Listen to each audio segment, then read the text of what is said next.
संस्थेचे खजिनदार मुटकर सर,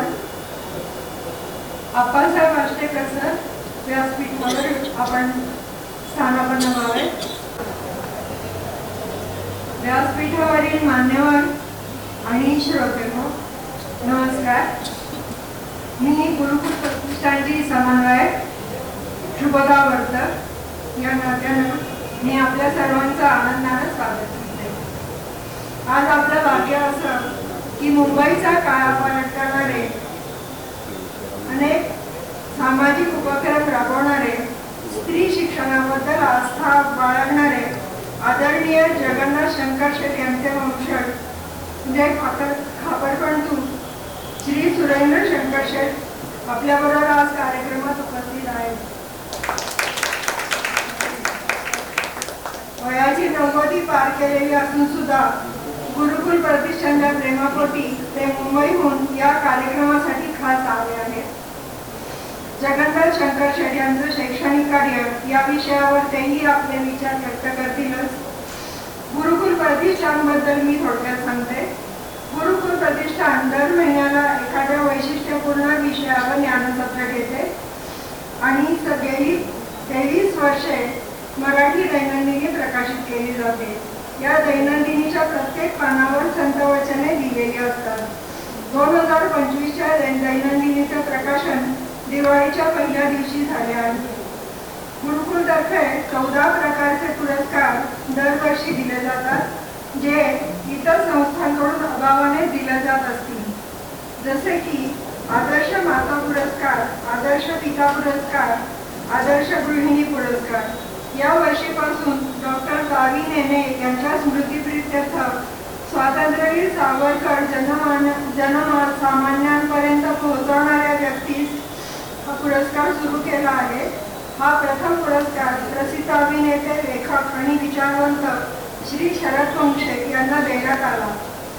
लोकोक्ती कोश आणि इतर असेच प्रकल्प गुरुकुलमध्ये सध्या चालू आहे. माझ्या सहकारी आरतीताई आणि इतर मान्यवर वक्ते नाना शंकर शेठ यांच्याविषयी सविस्तर बोलतीलच, पण त्यांच्या स्वभावातले मला उमगलेले काही पैलू मी तुमच्या समोर अगदी थोडक्यात मांडते. नानांचे जीवन त्यांच्या वडिलांनी त्यांच्यावर केलेल्या संस्कारांमुळे चारित्र्य संपन्न झाले. त्यामुळे समाजही ज्ञानसंपन्न असावा, चारित्र्य महत्त्वाचे आहे हे लोकांना कळावे, त्यासाठी त्यांनी प्रयत्न केले. त्यांना त्यासाठी शिक्षण प्रसार हवा होता. उत्तम आरोग्य असावे त्यासाठी व्यायाम करावा हे त्यांनी कृतीतून दाखवून दिले. त्यांचा व्यवसाय ते हुशारीने करत होते, पण त्यांचा पिंड खरं तर समाज सुधारकाचा होता. त्यांनी नुसतं बोलण्यापेक्षा कृतीवर भर दिला. 21 ऑगस्ट 1822ला बॉम्बे नेटिव्ह एज्युकेशन सोसायटी नावाची शाळा मुंबईमध्ये सुरू झाली. सार्वत्रिक शिक्षण प्रसार हा खालच्या वर्गातील गुन्हेगारी दूर करण्यासाठी योग्य मार्ग आहे हे त्यांनी दाखवून दिले आणि मुलींच्या शिक्षण प्रसारासाठी त्यांनी घरोघरी जाऊन सगळ्यांची मनं वळवली. आणि सर्वप्रथम त्यांनी काय केलं तर आपल्या कुटुंबातील मुलींना त्या शाळेत घातलं, त्यांचं नाव घातलं आणि त्यांनी मुंबई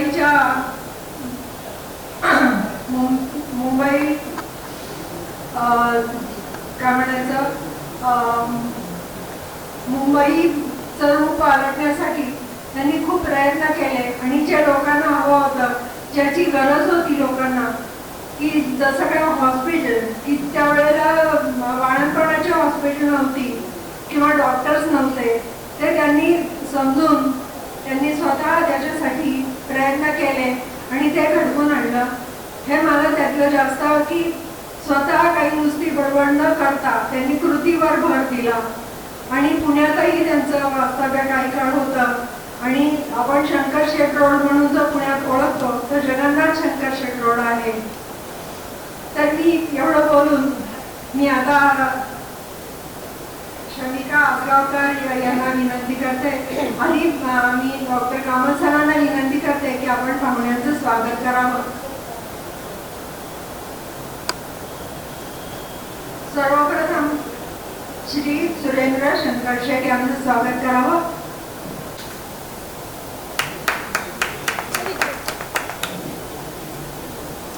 नंतर सौ शमिका ताई आजगावकर यांचं स्वागत करावं.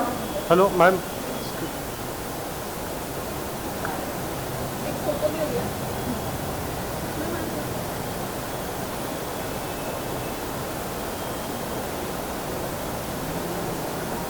नंतर खजिनदार श्री हटकर यांचं स्वागत करावं.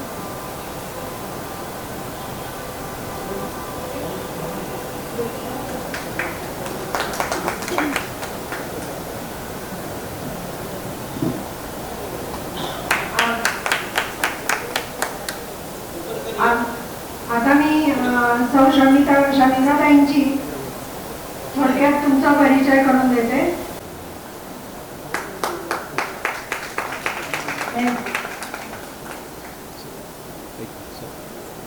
शंकरशेठ यांच्यावरच्या पुस्तकाचं प्रकाशन होत आहे.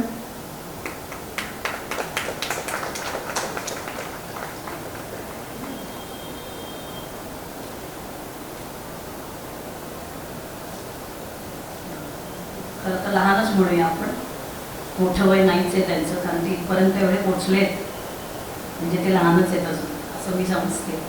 छान ॲक्टिव्ह आहेत, तरुण आहेत असंच मी समजते. श्रीयुत सुरेंद्र शंकरशेठ. आता मुळात कसं आहे, students literary and scientific societies high school, students literary and scientific societies girls high school अशी सुरुवात झाली, जी मुंबईतली पहिली मुलींची शाळा. मुंबईतली पहिली मुलींची शाळा म्हणजे ज्यावेळी पुण्यात सावित्रीबाई फुले, पुण्यात सावित्रीबाई फुले किंवा कर्वे यांचं मुलींच्या शिक्षणासाठी, स्त्री शिक्षणासाठी काम चालू होतं. किंबहुना त्याहूनही आधी 1845 पासूनच सुरू झालं होतं. 1848ला स्थापना झाली. कोणाची? संस्थेची स्थापना झाली, ज्या संस्थेचं नाव होतं students literary and scientific society. आणि आज 2024 म्हणजे जवळजवळ बघा तुम्ही 176 वर्ष म्हणेन मी, संस्था अजूनही आपलं अस्तित्व खुंटा बळकट करून टिकून आहे आणि इथून पुढे देखील ती अशीच चांगली टिकून राहील अशी मी मनोमन इच्छा व्यक्त करते, प्रार्थना करते आणि आपल्या सर्वांचे शुभाशीर्वाद असावेत हे माझं मुख्य सांगणं असेल. कारण संस्थेचं आणि त्या अनुषंगाने येणाऱ्या आमच्या 2 शाळा यांचं कार्य शिक्षणाचं आहे. मुलींचं शिक्षण हे एकमेव ध्येय घेऊन आम्ही सगळेच तिथे काम करत आहोत. आणि त्यातला एक मोठा सिंहाचा वाटा म्हणजे श्रीयुत सुरेंद्र शंकरशेठ, जे नाना शंकरशेठ यांचे खापर पणतू समजले जातात, जे आज तिथे मुंबईत शंकरशेठ स्मृती, गिरगावात नाना चौक, वडाळ्याला सुद्धा स्मारक बांधले. 2 शाळा, त्यांचा डोलारा, 2 शाळांचे प्रॉब्लेम्स, संस्थेचे प्रॉब्लेम्स. शाळा म्हटली की विद्यार्थी आले आहेत, त्या अनुषंगाने अनेक प्रश्न समस्या आल्या की ज्याच्यासाठी आम्ही त्यांना सतत त्रास देत असतो असं म्हटलं तरी चालेल. मार्गदर्शन तर घेतच असतो, केव्हाही फोन करत असतो, केव्हाही विचारत असतो. वडिलकीच्या नात्याने खूप कठीण जातं बऱ्याचदा, मी मुख्याध्यापिका म्हणून इथे सांगते. त्यावेळेला कायम आम्हाला खूप मोलाचं मार्गदर्शन सर करत असतात. श्रीयुत सुरेंद्र शंकरशेठ, जे खूप मोठा प्रवास आहे, आता तर ते ट्रस्टी आहेत, ह्याआधी ते अध्यक्ष म्हणून होते. त्यांनी बऱ्याच भूमिका शाळेच्या आणि संस्थेच्या अनुषंगाने पार पाडले. त्यांच्या जोडीने आज इथे आपल्याकडे श्री सच्चिदानंद हाटकर हे सुद्धा इथे उपस्थित आहेत, जे संस्थेचे खजिनदार आहेत, ट्रेझरर आहेत. त्यांचंही आपण इथे मनापासून स्वागत करतोय. त्यांचाही खूप मोठा वाटा असतो, त्यांचे खूप मुलाचं मार्गदर्शन असतं. आता मी थोडंसं शाळेकडे वळते. संस्थेच्या 2 शाळा आहेत. जगन्नाथ शंकरशेठ प्राथमिक मराठी शाळा, जिथे नानांचा वाडा होता. माझ्या वाचनात आलेल्या गोष्टी मी सांगते. 16 मुली घेऊन नानांनी काम सुरू केलं होतं. आपल्याच वाड्यात नऊवारी साडी नेसून मुंबईतल्या मुली शाळेत शिक्षण घेण्यासाठी यायच्या. मुलींचं शिक्षण हे ध्येय एकमेव होतं. आणि त्यावेळेला गिरगावात ह्या 16 मुलींना घेऊन त्या वाड्यात त्यांनी शाळा सुरू केली होती. पुढे खूप वाढलं हे काम. मोठ्या प्रमाणात मुली तिथे शिक्षण घेऊ लागल्या गिरगावात. म्हणजे अशी परिस्थिती होती की बाहेर मोठ्याल्या रांगा लागत होत्या, ॲडमिशन्स मिळत नव्हत्या. 100% ॲडमिशन झाली आणि तरी बाहेर मुलं नाही, मुली उभे आहेत, पालक उभे आहेत, अशी परिस्थिती होती. असा हा जगन्नाथ शंकरशेठ यांचा वाडा. मध्यंतरीच्या काळात थोडंसं असं झालं, वाडा जुना झाला, शाळा जुनी झाली. मग त्या शाळेचं पुनर्बांधणीकरण, रिपेअरिंग, रेनोव्हेशन, रिडेव्हलपमेंट या सगळ्या गोष्टी पुन्हा समोर आल्या. कारण एकच ध्येय, एकच उद्दिष्ट, एकच की शिक्षण, मुलींचं शिक्षण झालं पाहिजे, तेच कायम चालू राहिलं पाहिजे. मला आठवतं त्यावेळेला महाडेश्वर म्हणून महापौर होते आणि आम्ही त्यांना जाऊन भेटलो होतो. आमच्या संस्थेतर्फे, शाळेतर्फे, शाळेच्या माजी मुख्याध्यापिका श्रीमती संपदा जोशी मॅडम, इतरही संस्थेतले मान्यवर जी मंडळी आहेत, की सगळ्या मंडळींनी प्रत्यक्ष जाऊन महापौरांची भेट घेतली होती. कारण असा प्रश्न उपस्थित झाला होता की थोडीशी इतिहासात का जाते, तर तुम्हाला हे सगळं असं चलचित्र तुमच्या डोळ्यासमोर यावं की मुंबईत काय तेव्हापासून आणि आतापर्यंत असा डिस्प्यूट किंवा असा प्रश्न झाला होता की आजूबाजूला काहींचं म्हणणं होतं तिथे बाग सुरू करावी, काहींचं म्हणणं होतं तिथे मोठ्याले टॉवर्स व्हावेत, बिल्डिंग्स व्हाव्यात. जवळ राहणारे आजूबाजूचे रहिवासी मात्र एकच म्हणत होते की इथे मुलींचं शिक्षणच झालं पाहिजे, कारण नानांचं उद्दिष्ट तेवढंच होतं, तेच राहणार आहे काय. आणि ह्याला आपल्याला महापौर महाडेश्वर यांनी खूप मदत केली, पाठिंबा दिला. आणि आपण पुन्हा संस्थेचे त्यावेळेला विश्वस्त श्रीयुत किरण उमरुटकर, सारस्वत बँकेचे अध्यक्ष, जे अजूनही कार्यरत आहेत, त्यांनी पण खूप मोठी ह्याच्यामध्ये उडी उचलली.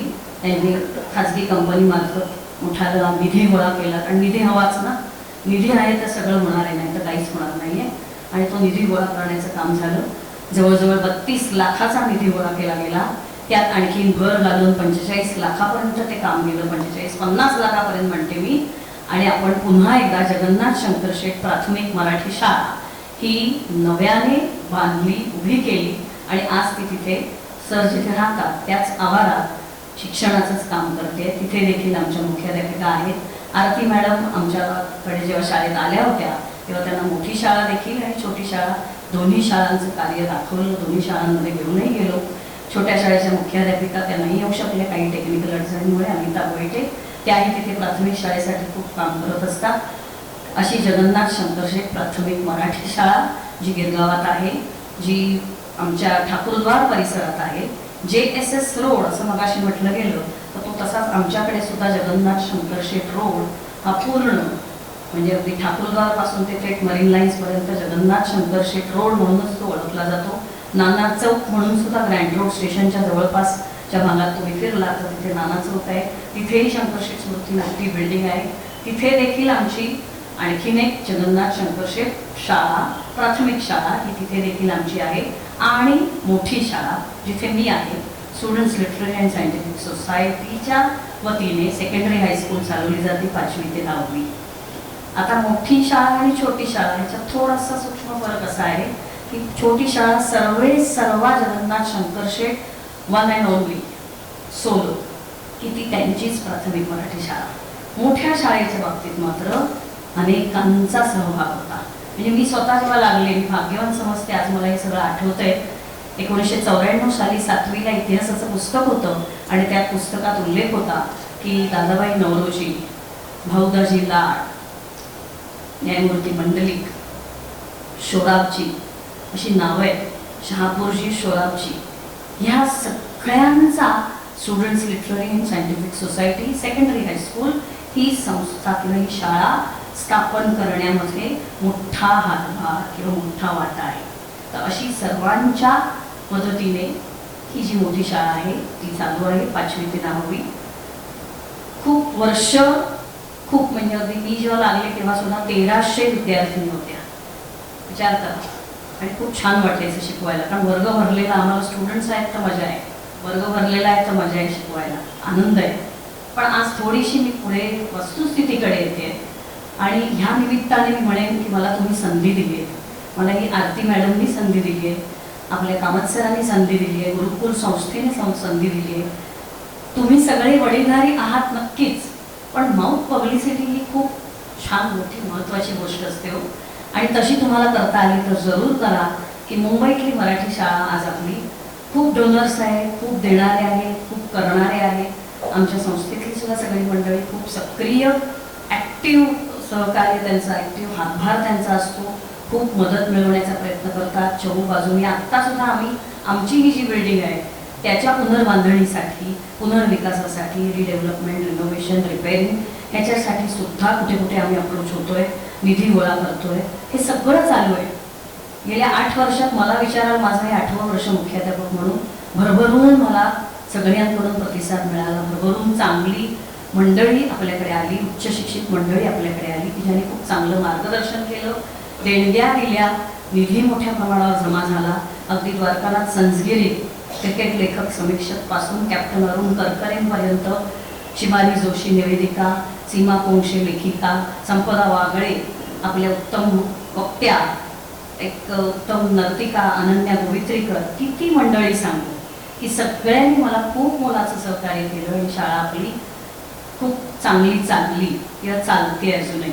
पण थोडंसं वस्तुस्थितीकडे येते की शाळेची पटसंख्या, सत्य आणि वस्तुस्थितीकडे आज 5वी ते 10वी फक्त 75 आहे. फक्त 75 आहे. 1300वरून आम्ही 75वर आलो आहे. ही आमची सत्यस्थिती आहे, ही आमची वस्तुस्थिती आहे. प्राथमिक शाळा सुद्धा खूप चांगली बांधली आहे. खूप त्या 2 वर्षात कोरोना काळात आपल्या संस्थेच्या वतीने सेक्रेटरी देवेंद्र खेडेकर सर, मी आज सगळ्यांची नावं का समोर आणते, कारण हा सगळा इतिहास जो आहे, ही जी सगळी बांधणी केली आहे ना, त्यामध्ये ह्या सगळ्यांचं खूप खूप कष्ट आणि मोलाचं योगदान आहे. तुम्ही सर्वात शेवटी खरोखर जोरदार टाळ्यांनी त्या तिथे पोचू देत, त्यांना पळू देत, त्यांना माहीत आहे त्यांच्या मार्फत तिथे जातील, इतके कष्ट ह्या सगळ्यांनी घेतले. एकच ध्येय घेऊन की शिक्षण, मुलींचं शिक्षण झालं पाहिजे. पण तिथे येणारा आता जो स्तर आहे, आजूबाजूच्या शाळा आहेत, कॉन्व्हेंट हायस्कूल्स आहेत, 2-2 किलोमीटरवर कॉन्व्हेंट हायस्कूल्स आहेत, गव्हर्नमेंट परमिशन देत नाही आहे. 2 किलोमीटरवर जर इंग्लिश मिडियम शाळा आहे तर तुम्हाला आम्ही परमिशन देत नाही. आणि इतक्या सगळ्या बाजूला इतर बोर्ड्स पण झालेले आहेत, स्थलांतर झाले. आता मराठी माणूस गिरगावात राहिलेला नाही आणि त्यामुळे त्याचा फटका आम्हाला बसतोय, मराठी माध्यमाला बसतोय, शाळेला बसतोय. ही थोडीशी शोकांतिका आहे. विद्यार्थी जास्तीत जास्त वाढावे त्यासाठी सुद्धा आमचा प्रयत्न चाललाय. आम्ही पॅम्पलेट्स वाटली आहेत, आम्ही सतत वाटतोय, आम्ही त्याची खूप जाहिरात करतोय. छोट्या शाळेने सुद्धा त्याचा तो प्रयत्न केला की विद्यार्थी पटसंख्या वाढवते. एक्झॅक्ट सांगायचं तर 2022च्या जुलैमध्ये डिपार्टमेंटला लिटरली सरांना माहीत आहे, खटकर सरांनाही माहीत आहे, सगळ्यांना माहीत आहे, पण तुमच्यापर्यंत ते यावं, जवळजवळ 8 ते 10 फेऱ्या मी स्वतः घातल्या. आणि संस्थेच्या वतीने ही सूचना आली होती की शमिका आपण को एज्युकेशन करूया, म्हणजे मुली आणि त्याच्या जोडीला मुलगे पण येऊ देत. आणि म्हणून आपण 2022च्या जुलैमध्ये को एज्युकेशन केलं. त्यामुळे आता आपण students literary and scientific societies high school असं म्हणतो, गर्ल्स हायस्कूल म्हणत नाही. गर्ल्स हा शब्द गेला. हा इतिहासातला खूप चांगला मोठा बदल झाला आहे आणि जो माझ्या कारकिर्दीत झाला आहे याचा मला खूप आनंद आणि अभिमान वाटतो. ह्या जोडीनेच मग आपल्याला काय करावं लागलं, मुलगे यायला लागले, 5वी 6वीत येत आहेत. पण हे सगळं खूप हळूहळू होत आहे. Gradually these all changes are going on very gradually. त्याच्यामध्ये वाढ झाली पाहिजे तर ही मजा आहे, नाहीतर काहीच मजा नाही, शिकवण्यातही मजा नाही. आणि मग त्याच्या जोडीने आपण नुसतेच आता मुलगे यायला लागले म्हणून गर्ल्स शब्द पण काढून घेतला.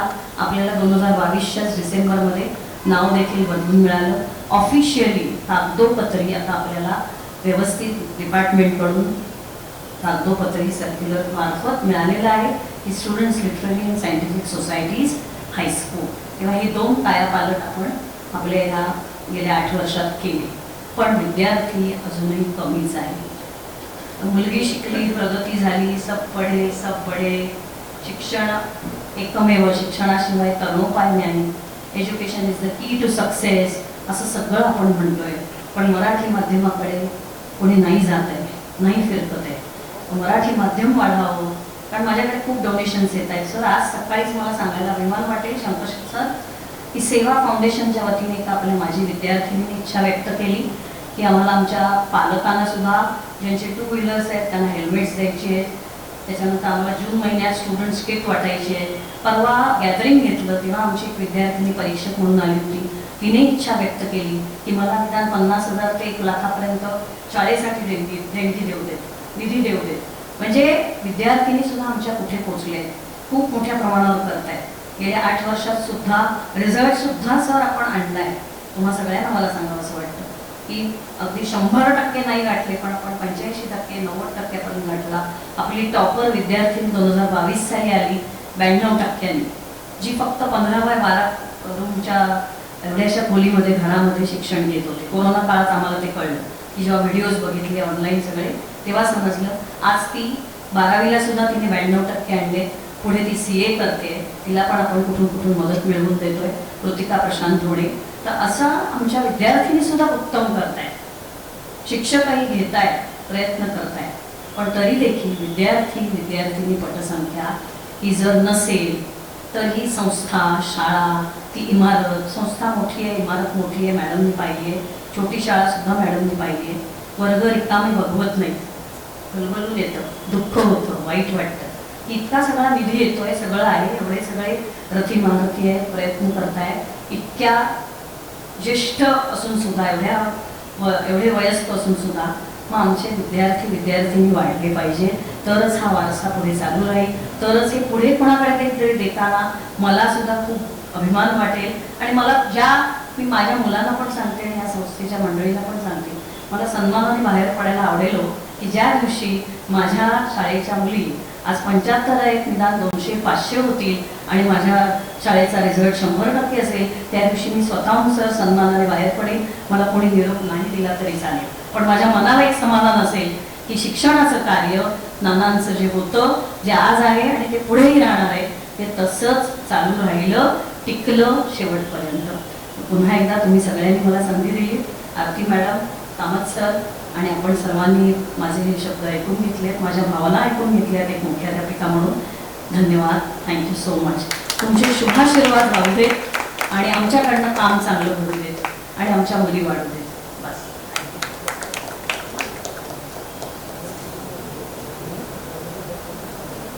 धन्यवाद श्राविकाताई, तुम्ही खूप चांगलं सांगितलं आणि तुमची इच्छा पूर्ण होऊ दे आणि पटसंख्येवरच्या मुली नक्की वाढतील आणि आम्ही माउंट पब्लिसिटी नक्की करू, त्यामुळे तुम्हाला आश्वासन देते.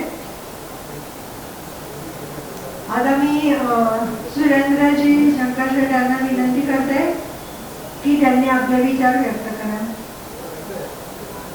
माईक इकडे दे.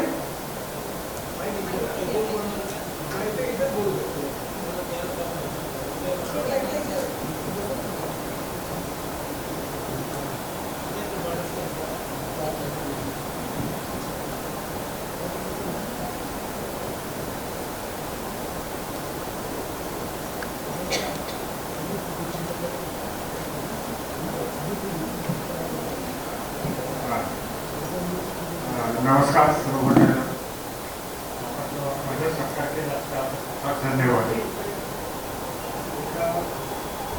स्पष्टपणे मी तुम्हाला सुद्धा मी काय तुमच्याकडे काही मागणी करण्यात आली, मला तुमच्यासारख्या जवळ घ्या सुशिक्षित लोकांना भेटण्याची फार इच्छा होती आणि तुम्ही सर्व पुणेकर आज मला भेटता तिकडे, याच्यासाठी मी खास भेटायला आलेलो तुम्हाला. तुमचे आशीर्वाद मिळाले, तुमच्या आशीर्वादाची जी गरज म्हणजे कामचा म्हणजे मोठी व्यक्ती आहे, तुमच्या इतका जबरदस्त अनुभव आहे शिक्षण क्षेत्रामध्ये, तिचे आमचे खरं म्हणजे ह्याच्या आधार मी काम केलेलं सांगू आमचे ओके सर. त्यानंतर तिथे म्हणजे 30-40 वर्षापासून मी त्याला ओळख आहे, वैली पण आहे तिकडे, अतिशय सुंदर प्रेझेंटेशन करतात ते आम्हाला. आता आमचं संमेलन आहे 19-20ला, त्याला ह्याचा जवळ आहे मुख्य प्रमुख आहे, या तुम्हाला जमणार तरी काय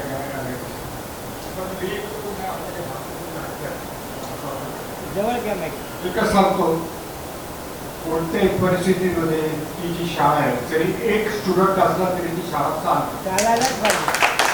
काय कोण अकस्मात येतो पण आम्ही शाळा चालतात.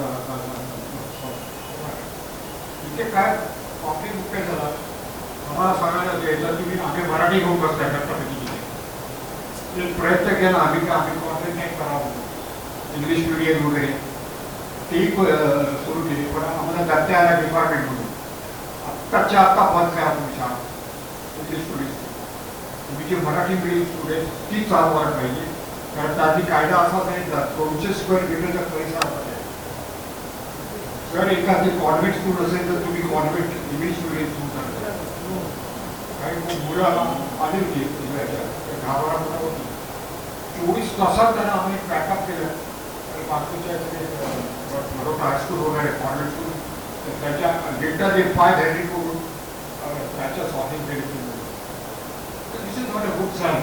आता काय बदल चाललेले आहे आमचं एकच घरचं प्रत्येक घरातली जी स्त्री व्यक्ती शिक्षक असते भरपूर शिक्षण मिळाले पाहिजे, कारण अख्खा कुटुंब शिक्षण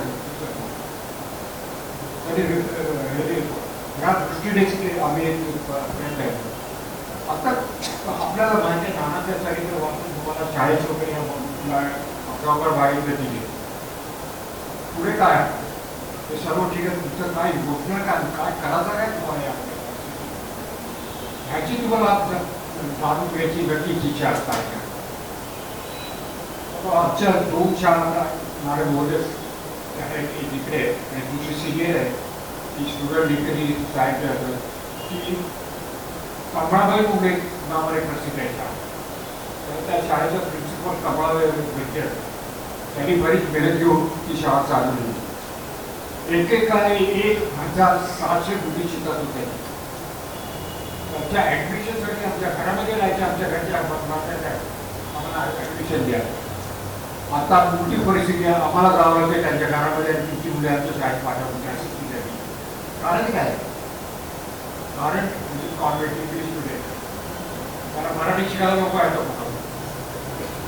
आमची मुली इंग्लिशमध्ये गेली पाहिजे आणि त्यामुळे एक प्रकारची ती आम्हाला अतिशय म्हणजे संख्येचा प्रॉब्लेम फार मोठा आहे तिकडे तरी चालेल. आता 75 मुली आहेत जवळजवळ ते चालवत आहे सक्षम. एक आमची प्रिन्सिपल स्वागत मॅडम अकापर मॅडम अतिशय मेहनत घेत आहे विचार सकाळपासून घरी त्यांचे डॉक्टर आहे त्याचा मुलं घरी लक्ष द्यायला वेळ नाही लागतं, कधी बरोबर त्या असताना लक्षात आणि ह्यांच्या अभ्यासला मी आज हँड रनिंग 91 मला ॲक्सिडेंट झालेला आहे पाहायला, त्यामुळे काय करता येते पण तसा धरपड मिळाला आहे. अकापर बायांचा शब्द दिलेला आहे कारण मोठ्यापर्यंत कोणत्याही परिस्थिती येऊन आले आपल्या शुभेच्छा घेण्यासाठी मी द्यायला पुढे आमचा असा भेट आहे. म्हणजे खराबद्दल मनामध्ये इच्छा काय आहे की ज्या शाळा आहेत त्याचं एक मोठं संकलन बनवतो. आता जेव्हा तिची बिल्डिंग आहे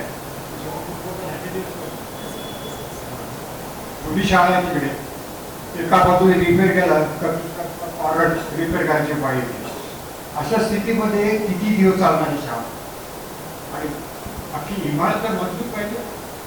त्यामुळे आमचा संकल्प आहे त्याच्यात तिकडे आम्हाला दुसरी बाजूची जी काही भेटत प्लॉट होते ते आम्हाला त्याचा एक्सरसाइज वापरवलं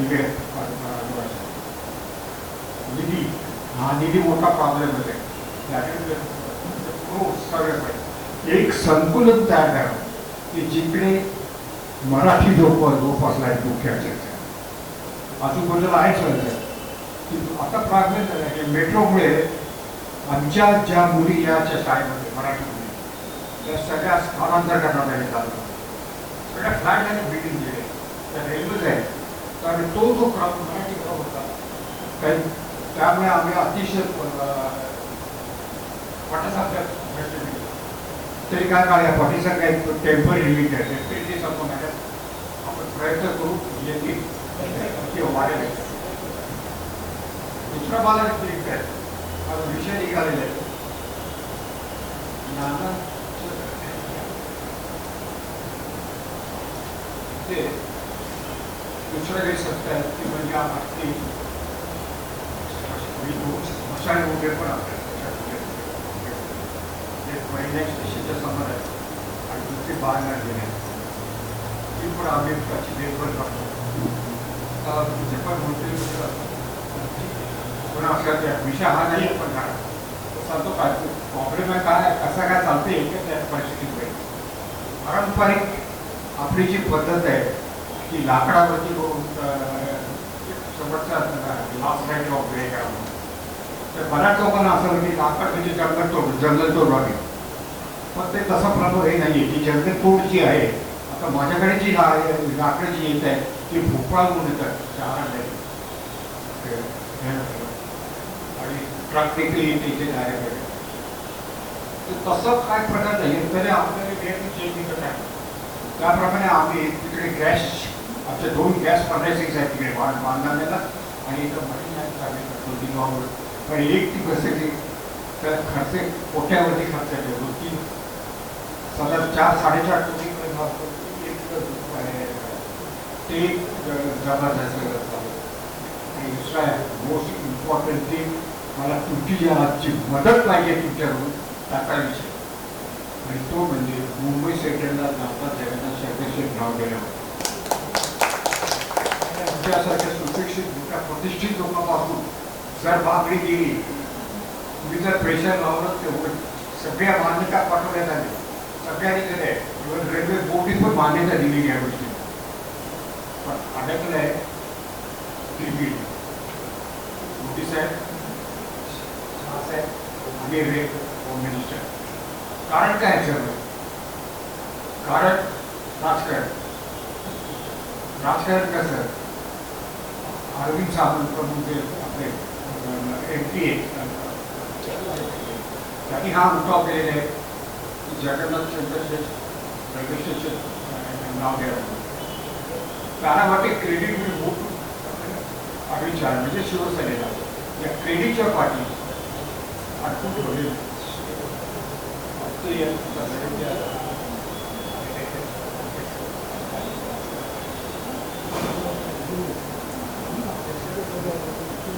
नार्वेकर साहेब नार्वेकरांनी आम्हाला देतो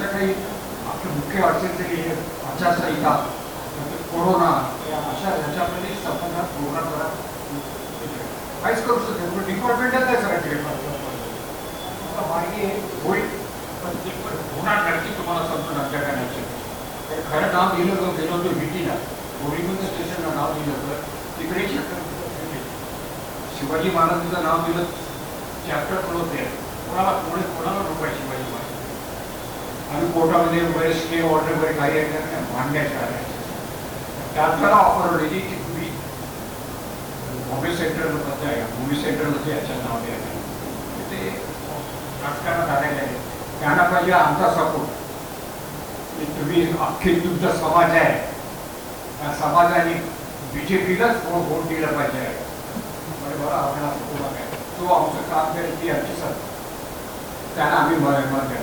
आम्ही रस्ता पॉलिटिक्समध्ये घोषणा करत नाही. जो काम चांगलं करतो तो लोकांच्या हितासाठी काम करते त्या संस्थेला आम्ही सपोर्ट करतो. तुम्ही कोणी असो मग पाहिजे अशा त्या देखील आता सध्या काम चालू आहे. त्यामुळेच तुम्ही सर्वांनी तुमच्या संस्थेच्या मार्फत रेल्वे बोर्ड किंवा रेल्वे मिनिस्टर त्यांना जर लेटर दिलं ते असं पडून राहिलेला तो ठराव आहे तिथे तो बारकी लावा लवकर आणि आता नंतर फेब्रुवारी महिना आला 10 फेब्रुवारी त्यांची त्या प्रयत्नात त्या संस्थे मुंबई सेंट्रलला नाव देण्यात यावं अशी काय विनंती करतो मी तुम्हाला सर्वच्या बाजूने शाळेत तिथे आपली करूया जास्त वेळ घेत नाही आहे कारण का जर आपण टिकवणार ती शाळा बरोबर आहे की वेगळी आपण मला बोलवतात आपण किंवा आधार सरकारनं स्वतःचा आभार तुमचे कधी मुंबईला आले ते या शाळेला भेट द्या आमच्या घरी पण या आपण या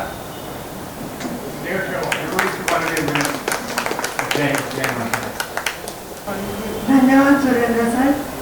तुमच्या म्हणण्याप्रमाणे आम्ही मुंबईला नक्की येऊ शाळा बघायला तर निश्चित येऊ.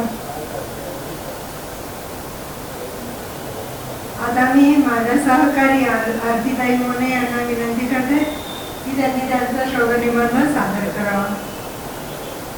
सन्माननीय व्यासपीठ आणि उपस्थित सर्व श्रोते,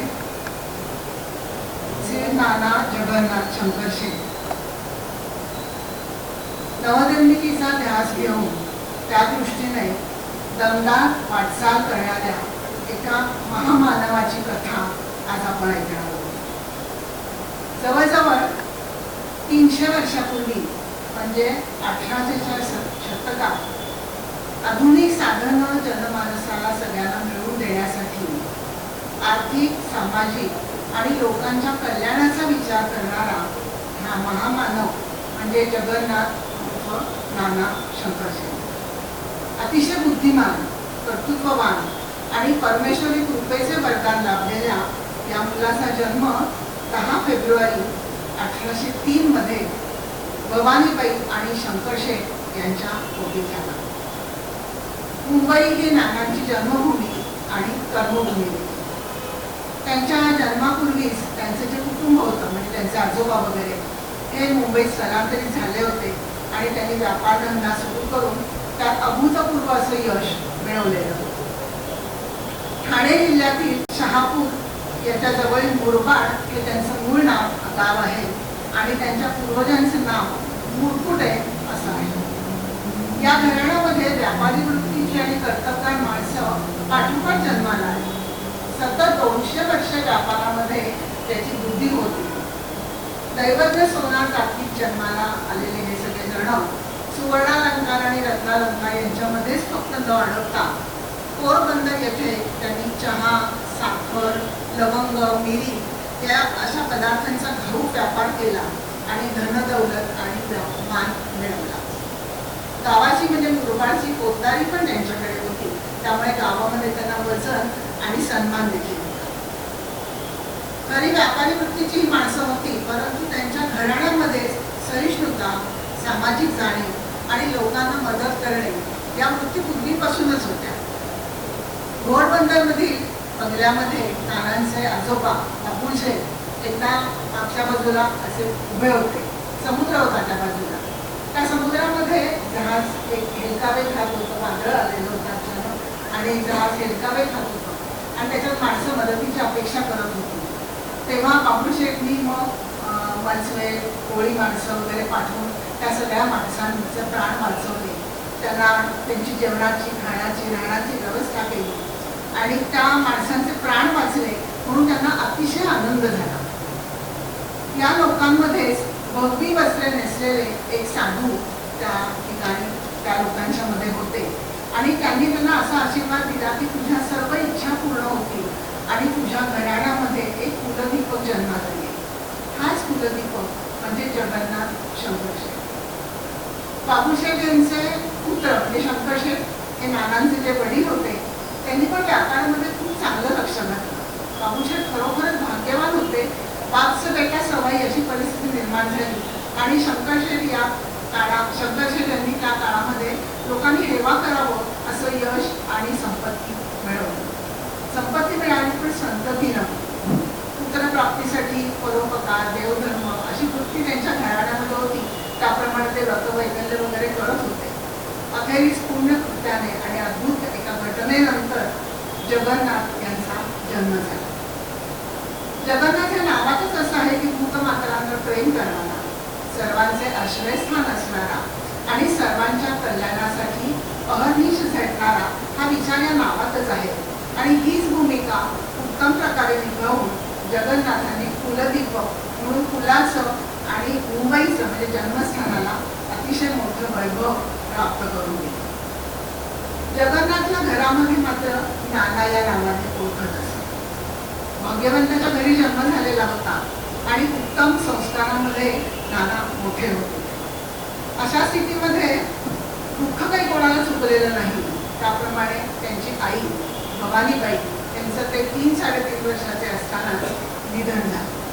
शंकरशेठ यांच्यावरती मोठी जबाबदारी आली की आई आणि वडिलांची भूमिका दोन्ही त्यांना पार पाडावं लागली. घराबाहेरची जी सामाजिक परिस्थिती होती ती फारशी काही त्यावेळेस चांगली नव्हती, परंतु आपला मुलगा शिक्षण संपन्न आणि कर्तबगार व्हावा म्हणून शंकरशेठ यांनी खूप जातीने लक्ष घातलं. त्या काळाचा विचार जर केला तर पालक म्हणून त्यांची भूमिका फार मोठी आणि मोलाची आहे.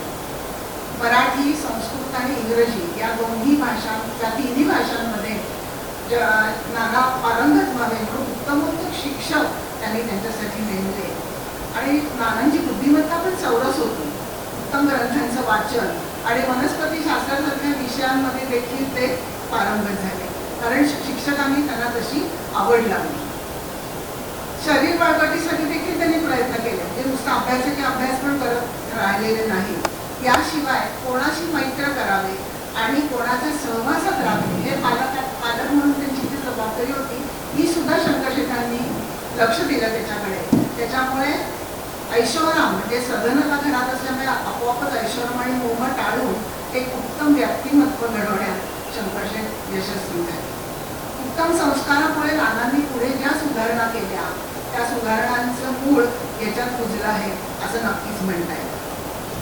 अशा संस्कारामध्ये नाना जेव्हा मोठे होत होते त्या संस्कारामध्ये 18व्या वर्षी नानांना बोधाचे 4 शब्द सांगून शंकरशेठ स्वर्गवासी झाले.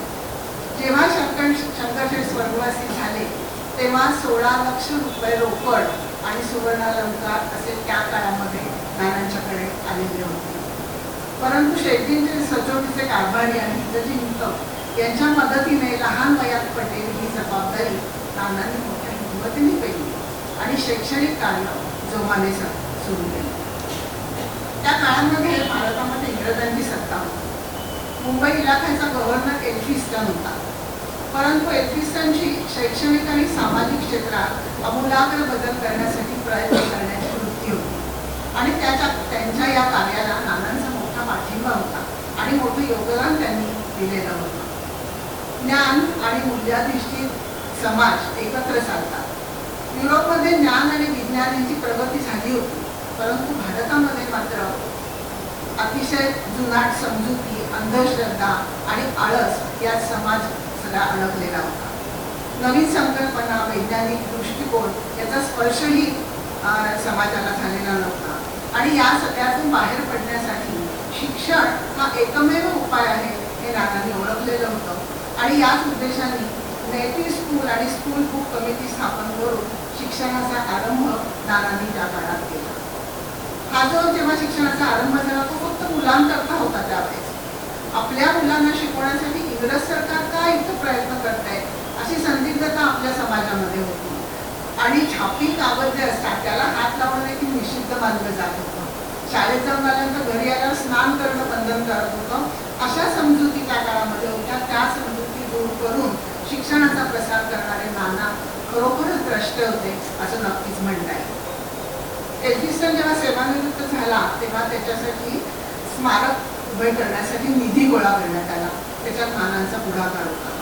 शिक्षण प्रसाराचं त्याचं कार्य आणि दूरदर्शी धोरण नानांना आणि समाजाला भावलेलं होतं. त्याप्रमाणे बॉम्बे नेटिव्ह एज्युकेशन सोसायटीतर्फे हा फंड गोळा करण्यात आला आणि शिक्षण प्रसाराला मोठी चालना मिळाली. यातूनच पुढे बोर्ड ऑफ एज्युकेशन म्हणजे आपण जे आता सरकारी शिक्षणाचं खातं जे म्हणतो ते त्या काळात नानांच्या राज्यामध्ये सुरू झालेलं आहे. यामध्येही नानांचा खूप सहभाग होता. सतत 15 वर्षे बोर्ड ऑफ एज्युकेशनचे ते सभासद होते. दर 3 वर्षांनी तर एज्युकेशनमध्ये माणसं बदलतात पण नानांचं पद मात्र अबाधित होतं. बोर्ड ऑफ एज्युकेशनचं काम क्षमतेने अधिक चालण्यासाठी मुंबई शहराचे विभाग करण्यात आले आणि गिरगाव भागाची जी शैक्षणिक पाहणी करण्याची जबाबदारी होती ती नानांवर आली. तर त्याचा जो अहवाल होता तो अतिशय उत्तम रीतीने नानांनी सादर केला आणि गिरगाव चौपाटीच्या भागामधील गरीब आणि कोळी लोकांची जी वस्ती होती त्यासाठी नानांनी एक शाळा सुरू केली आणि एल्फिस्टनसाठी जो निधी गोळा केलेला होता त्याच्यातून त्यांनी एल्फिस्टन कॉलेज या नामवंत शिक्षण संस्थेचा जन्म झाला.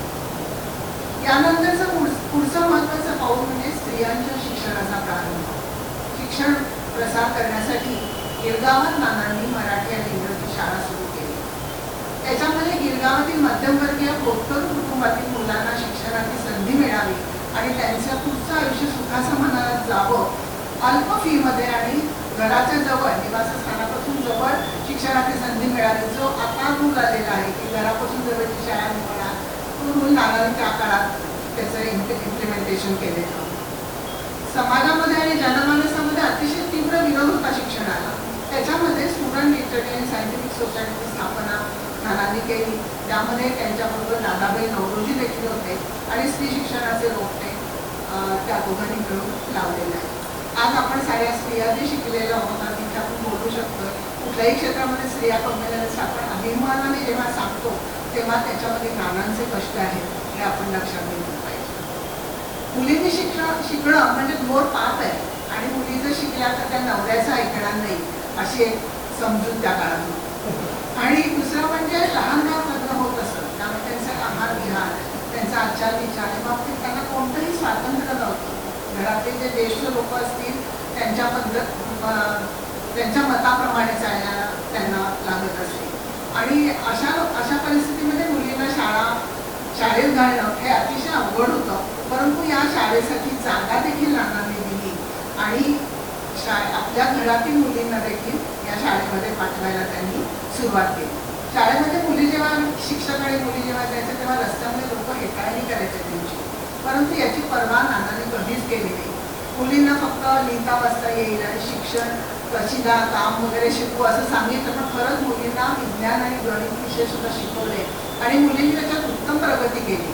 जेव्हा ते एक समारंभामध्ये मुलींनी त्याची चूक दाखवली तेव्हा लोक समजित झाले की मुली इतक्या उत्तम प्रकारे शिकू शकतात हे नानांनी दाखवले. स्त्री शिक्षणाच्या विचारांना आणि कार्याला नानांनी अनन्यसाधारण महत्त्व दिलं आणि मुंबई इलाख्यामध्ये स्त्री शिक्षणाची गंगा अवतरली. त्याच गंगेचा एक भाग असलेली गिरगावातील आद्य जगन्नाथ शंकरशेठ शाळा ही अव्याहतपणे आजही सुरू आहे हे फार मोठं विशेष आहे. या शाळेची मुहूर्तमेढ 1/10/1849 रोजी रोवली गेली. ही हिंदू मुलींची पहिली शाळा होय. या शाळेची स्थापना होऊन 150 वर्षापेक्षा अधिक काळ लोटलेला आहे. पण अजूनही ही शाळा सुरू आहे हे फार आनंदाची आणि अभिमानाची गोष्ट आहे. मी स्वतः या शाळेमध्ये जाऊन आलेली आहे आणि ही शाळा चालू आहे की मला जेव्हा सरांनी हा विषय दिला तेव्हा जगन्नाथ शंकरशेठ स्कॉलरशिप 11वीला जी मिळते तेवढी एकच वाक्यात मला माहिती होती. पण सरांनी मला पुस्तकं दिली, अभ्यास करायला सांगितला, मुंबईला जाऊन शोध घ्यायला सांगितला. माझा मुलगा मुंबईला असतो तर त्याला मी सांगितलं की गिरगावात शाळा सुरू आहे त्याला कोणाला तरी पाठवून बघ. त्यांनी ते शोधून काढलं. त्यानंतर मी मुंबईला जेव्हा गेले तेव्हा मी स्वतः त्या शाळेत गेले. लवकर मॅडमनी मला पुस्तकं दिली, शाळा दाखवली आणि खूप मला आनंद वाटला हे सगळं बघून. नानांचं घर तिथे होतं, तो वाडा, त्या सगळ्या पवित्र वास्तूला मी अक्षरशः वंदन करून आले आणि मला खूप बरं वाटलं. स्त्रियांसाठी शाळा पुण्यामध्ये देखील सुरू झाल्या पण काळाच्या ओघात ते टिकल्या नाही. नानांची शाळा हे त्यांचं सुयोग्य स्मारक आहे. आजही स्टुडंट लिटररी आणि सायंटिफिक सोसायटी चालू ठेवणारे नानांचे जे वारस तिथे आलेले आहेत ते अभिनंदनास पात्र आहेत. आजगावकर मॅडम आणि सुरेंद्र सर यांचं मी खूप अभिनंदन करते त्याबद्दल. स्त्री शिक्षणाच्या पवित्र गंगेचं ते उगमस्थान आहे आणि स्त्री शिक्षणाचा वास्तुरूपात असलेला तो महान इतिहास आहे आणि तो सांगायला मला इथे मिळाला त्याबद्दल मला खूप आनंद होतो.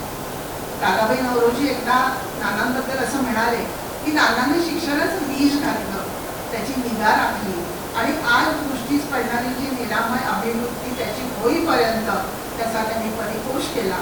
दादाबाई नौरोजींनी नानांबद्दल काढलेले उद्गार आहेत. नाना फक्त शिक्षणाचं कार्य करून थांबले नाही. मुंबईचे आद्य शिल्पकार म्हणून आपण त्यांना ओळखतो. मुंबई शहराच्या विकासासाठी आणि उन्नतीसाठी नवनवीन सुधारणांचा पाया त्यांनी घातला. आज आपण जी टोलेजंग इमारती मुंबईमध्ये पाहतो त्याची सगळी पायाभरणी नानांच्या कारकिर्दीत झालेली आहे. महाराष्ट्रामध्ये शैक्षणिक, सामाजिक, औद्योगिक, राजकीय सगळ्या जीवनाचा शुभारंभ नानांच्या सार्वजनिक जीवनामुळे घडलेला आहे आणि आज ज्या पायाभूत सुधारणांचा फायदा पुढच्या पिढीला म्हणजे आपण जो रस्ते चांगले, वाहनं चांगली हा सगळा जो फायदा आपण घेत आहोत त्यामध्ये नानांचा सहभाग फार मोठा आहे. पण दुर्दैवाने जेव्हा आद्य सुधारकांची नावं घेतली जातात तेव्हा नानांचे नाव घेतलं जात नाही. ही फार मोठी शोकांतिका आहे. समाज जीवनात काम करण्यासाठी नानांनी लहान वयातच प्रारंभ केला. शिक्षणाचं महत्त्व त्यांना पटलेलं होतं आणि गुरुजनांच्या सहवासात त्यांचं चौफेर असं व्यक्तिमत्व घडलेलं होतं. शिक्षणाच्या अभावाने समाजामध्ये उन्नती होत नसल्याचे देखील त्यांनी काढलं होतं आणि त्यामुळे शिक्षणाचा प्रचार आणि प्रसार हे त्यांनी त्यांचं ध्येय ठेवलं होतं. त्यांचं लहान वय आणि त्या काळाचा जर आपण विचार केला तर नाना खरोखरच दिव्य दृष्टी असलेले होते असं मला नक्कीच वाटतं. त्यांचं जे भाग्य आहे ते खरंच आगळं वेगळं आहे. असंख्य गोष्टींची सुरुवात करून नानांनी स्वकर्तृत्वावर यश संपादन केलं. त्यांनी लावलेल्या ज्ञानदीपामुळे अनेकांची जीवन उजाळली आणि या ज्ञानदीपाचा प्रकाश आजपर्यंत अनेकांच्या आयुष्यामध्ये आमूलाग्र बदल घडवून गेला आणि समृद्ध घडवून गेला. यामध्ये नानांची काय भूमिका होती? फक्त तळमळ होती. स्त्री शिक्षणाचा ध्यास होता त्यांना. मोठेपणा मिळवण्यासाठी किंवा आपलं नाव होण्यासाठी नानांनी कुठलंच काम केलं नाही. शारीरिक, बौद्धिक, आर्थिक या सगळ्या स्तरांवर सर्वांना मदत करण्यासाठी नानांनी पुढे राहिले. नानांचे चरित्र इतकं विस्तृत आहे की एखादं पुस्तक लिहून होईल त्याच्यावरती. या छोट्या विवेचनात ते मांडणं खरंच खूप कठीण आहे. शिक्षण हा त्यांचा ध्यास होताच, पण फक्त शालेय शिक्षणावर ते थांबले नाही. तर व्यापार, कला, विधी, पाणी पुरवठा, बँका, रेल्वे, तलाव अशा असंख्य गोष्टींची त्यांनी निर्मिती केली. या सगळ्या छोट्या छोट्या गोष्टींचा देखील उल्लेख त्यांच्या चरित्रामध्ये आणि विवेचनामध्ये व्हावा असं मला नक्की वाटतं. त्या काळामध्ये आयुर्वेदाचं खूप महत्त्व होतं. मेडिकल आपण ट्रीटमेंट वगैरे घेतो त्याच्यात आयुर्वेदिक ट्रीटमेंट घेतली जात असे आणि तीच उपचार पद्धती घराणेशीर पद्धतीने भारतामध्ये चालू होती. त्यामध्ये वैद्यकीय शिक्षण सुरू करण्यासाठी सर रॉबर्ट ग्रँट हे मुंबई प्रांताचे राज्यपाल होते. त्यांनी आणि नानांनी सुरुवात केली या कामासाठी. नानांचे त्यांचे खूप चांगले संबंध होते. परंतु एखादे वैद्यकीय शिक्षण कॉलेज सुरू करण्याची योजना चालू मनात असतानाच रॉबर्ट ग्रँट यांचं निधन झालं आणि मग त्यांच्या नावाचे स्मारक म्हणून ग्रँट मेडिकल कॉलेज जे मुंबईला आहे ते नानांनी सुरू केलेलं आहे. त्याप्रमाणे न्यायदानाची जी प्रक्रिया होती ती पण इंग्रजांच्या ताब्यात होती. त्यामुळे मराठी आणि इंग्लिश त्यांना मराठीचे काही शब्दांचे अर्थ जर नाही कळले तर चुकीच्या पद्धतीने न्यायदान होत असे.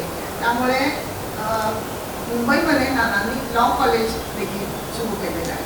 तसंच कलावंतांसाठी जे स्कूल ऑफ आर्ट्स त्याची पण निर्मिती नानांनी केली. मुंबई विद्यापीठाची देखील सुरुवात नानांच्याच काळात आहे. त्यांना वनस्पतीशास्त्राची खूप आवड होती. त्यामुळे आज जर राणीचा बाग म्हणून आपण मुंबईला गेला आवर्जून बघतो तो देखील नानांनीच तयार केलेला आहे.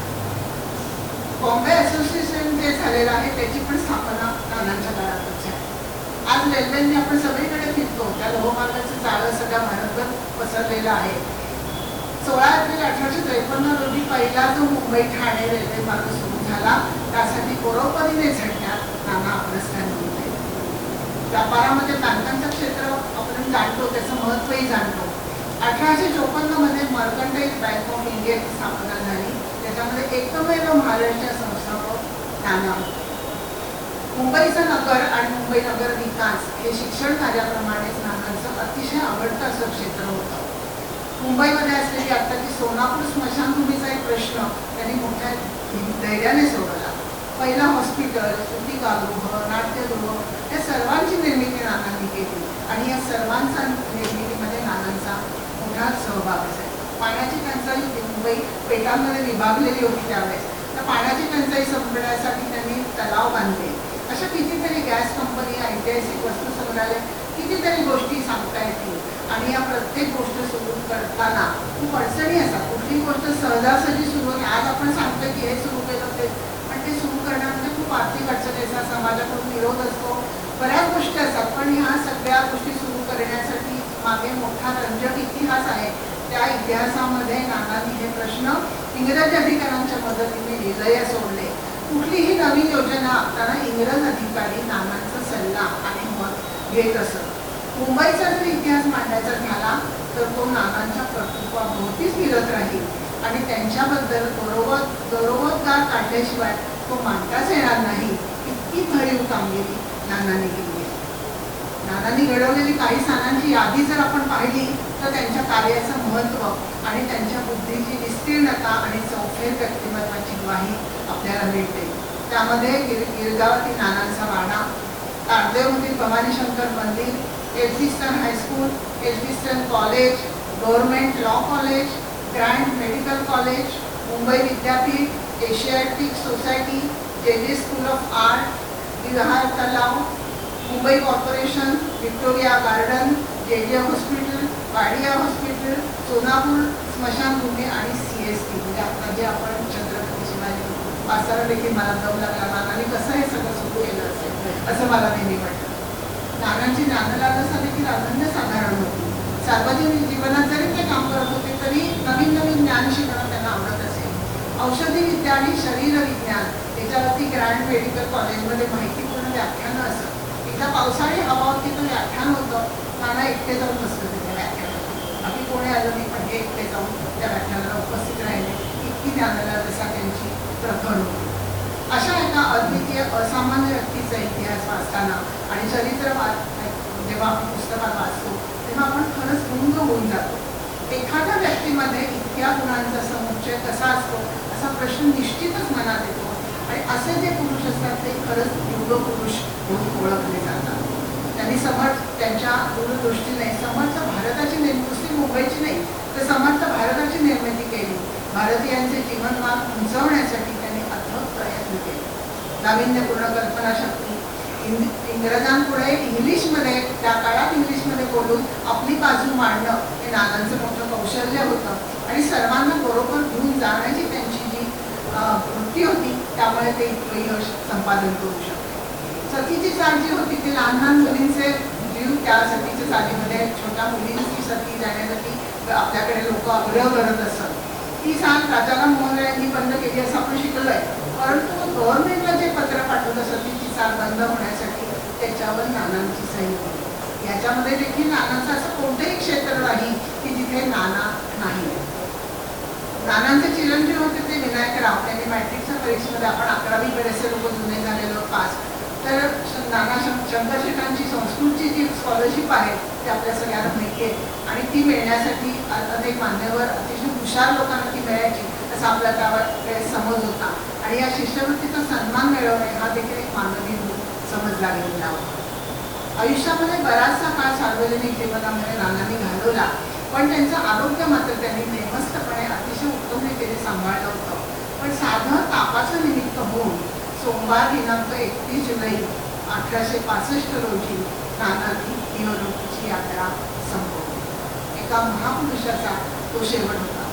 समर्थ रामदासांनी असं म्हटलंय त्याप्रमाणे मृत्यू ना म्हणे बलाढ्य, मृत्यू न म्हणे धनाढ्य, मृत्यू ना म्हणे आढ्य सर्व गुणे, मृत्यू न म्हणे विख्यात, मृत्यू न म्हणे श्रीमंत, मृत्यू न म्हणे अद्भुत पराक्रमी. खरोखर मृत्यू जेव्हा येतो तेव्हा तो बलाढ्य, धनाढ्य, विख्यात, श्रीमंत, अद्भुत कोणीच बघत नाही. तो येतो आणि काळ थांबतो. सोमवार दिनांक 31 जुलै 1865 रोजी नानांनी इहलोकीची यात्रा संपवली आणि काळ थांबला. धन्यवाद. धन्यवाद आरतीताई. खूपच तुम्ही अभ्यासपूर्ण आणि छान सादर केला निबंध आणि त्याच्यासाठी तुम्ही खूप कष्ट घेतले असावे तसं समजलं. आता मी प्राचार्य श्याम मोडके सरांना विनंती करते. त्याच्या आधी 1-2 वेळी त्यांची ओळख करून देते की ते महाराष्ट्र बँकेतनं निवृत्त झालेले आहेत आणि त्यांची खूप पुस्तकं प्रसिद्ध झालेली आहेत. आणि त्यांचं सगळ्यात मला आवडलेलं किंवा प्रसिद्ध असं पुस्तक म्हणजे आनंदाचं पासबुक हे त्यांचं आत्मचरित्र. आणि ते बँकिंग महाविद्यालयाचे प्राचार्य म्हणून त्यांनी बरेच वर्ष काम केलेलं आहे. आणि त्यांची मला वाटतं 50च्या आसपास पुस्तकं प्रसिद्ध झालेली आहेत. आता मी त्यांना विनंती करते की त्यांनी त्यांचे विचार मांडावे. आणि त्यांची जगन्नाथ शंकर शेठ त्यांच्यावरही 2 पुस्तकं प्रकाशित झालेली आहेत. त्यांना मी आता विनंती करते की त्यांनी त्यांचे विचार मांडावे.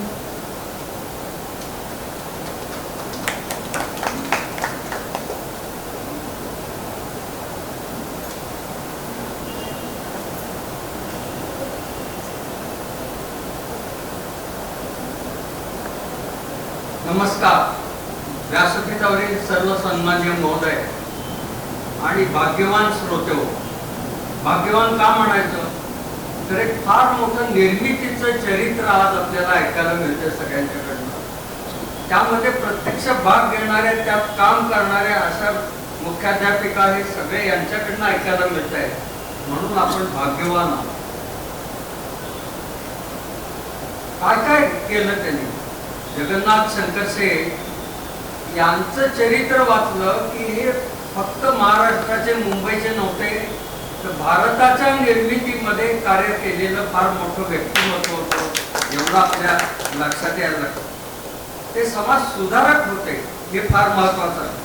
त्यांचा जन्म हा 1803 मध्ये झाला आणि 19व्या वर्षी त्यांच्या वडिलांचं निधन झालं. त्यावेळेला त्यांच्याकडे 16 लाख रुपयाची रक्कम आणि 2.5 लाख रुपयाचं जवाहीर आलं. त्याचं मी बँकेतला असल्यामुळे दर 6-7 वर्षांनी ते दुप्पट झालं. तर आज त्याची रक्कम तुम्हाला कळावं म्हणून सांगतो, 200 लाख कोटी रुपये होते. आणि एखादं मंत्रिमंडळ चालवतं राज्य, तसं त्यांनी चालवलं होतं. एक व्यक्ती आहे, त्यांनी एक खातं निर्माण केलं, शिक्षण खातं.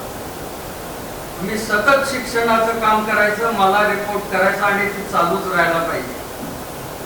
आता सांगितल्याप्रमाणे शाळा काढल्या, एकंदर 7 शाळापर्यंत ती संख्या मुंबईमध्ये गेलेली होती. मुलींची शाळा काढली. ते त्यावेळेचं मार्केटिंग त्यांनी केलं. मार्केटिंग करायचं त्यावेळेचं पद्धत होती म्हणजे पान सुपारीचा कार्यक्रम. आणि आता हे करायचंय कोणाच्या पुढ्यात, सगळं राज्य ब्रिटिशांचं. पण आता हे आपले लोक अडाणीच राहिले, तर स्वातंत्र्य मिळाल्यावरही काय उपयोग आहे, यांना शिक्षित केलं पाहिजे, हा त्याचा आपला अजेंडा होता. मग त्यांनी पहिलं काम केलं, त्या सगळ्या ब्रिटिश अधिकाऱ्यांचे जन्म, लग्नाच्या तारखा, राज्यारोहण केव्हा झालं याची डायरी तयार केली. काम करून घ्यायचं असेल तर त्याला पहिलं खुश करायला लागतं आणि त्याच्या हातलं काम करून घ्यायचं.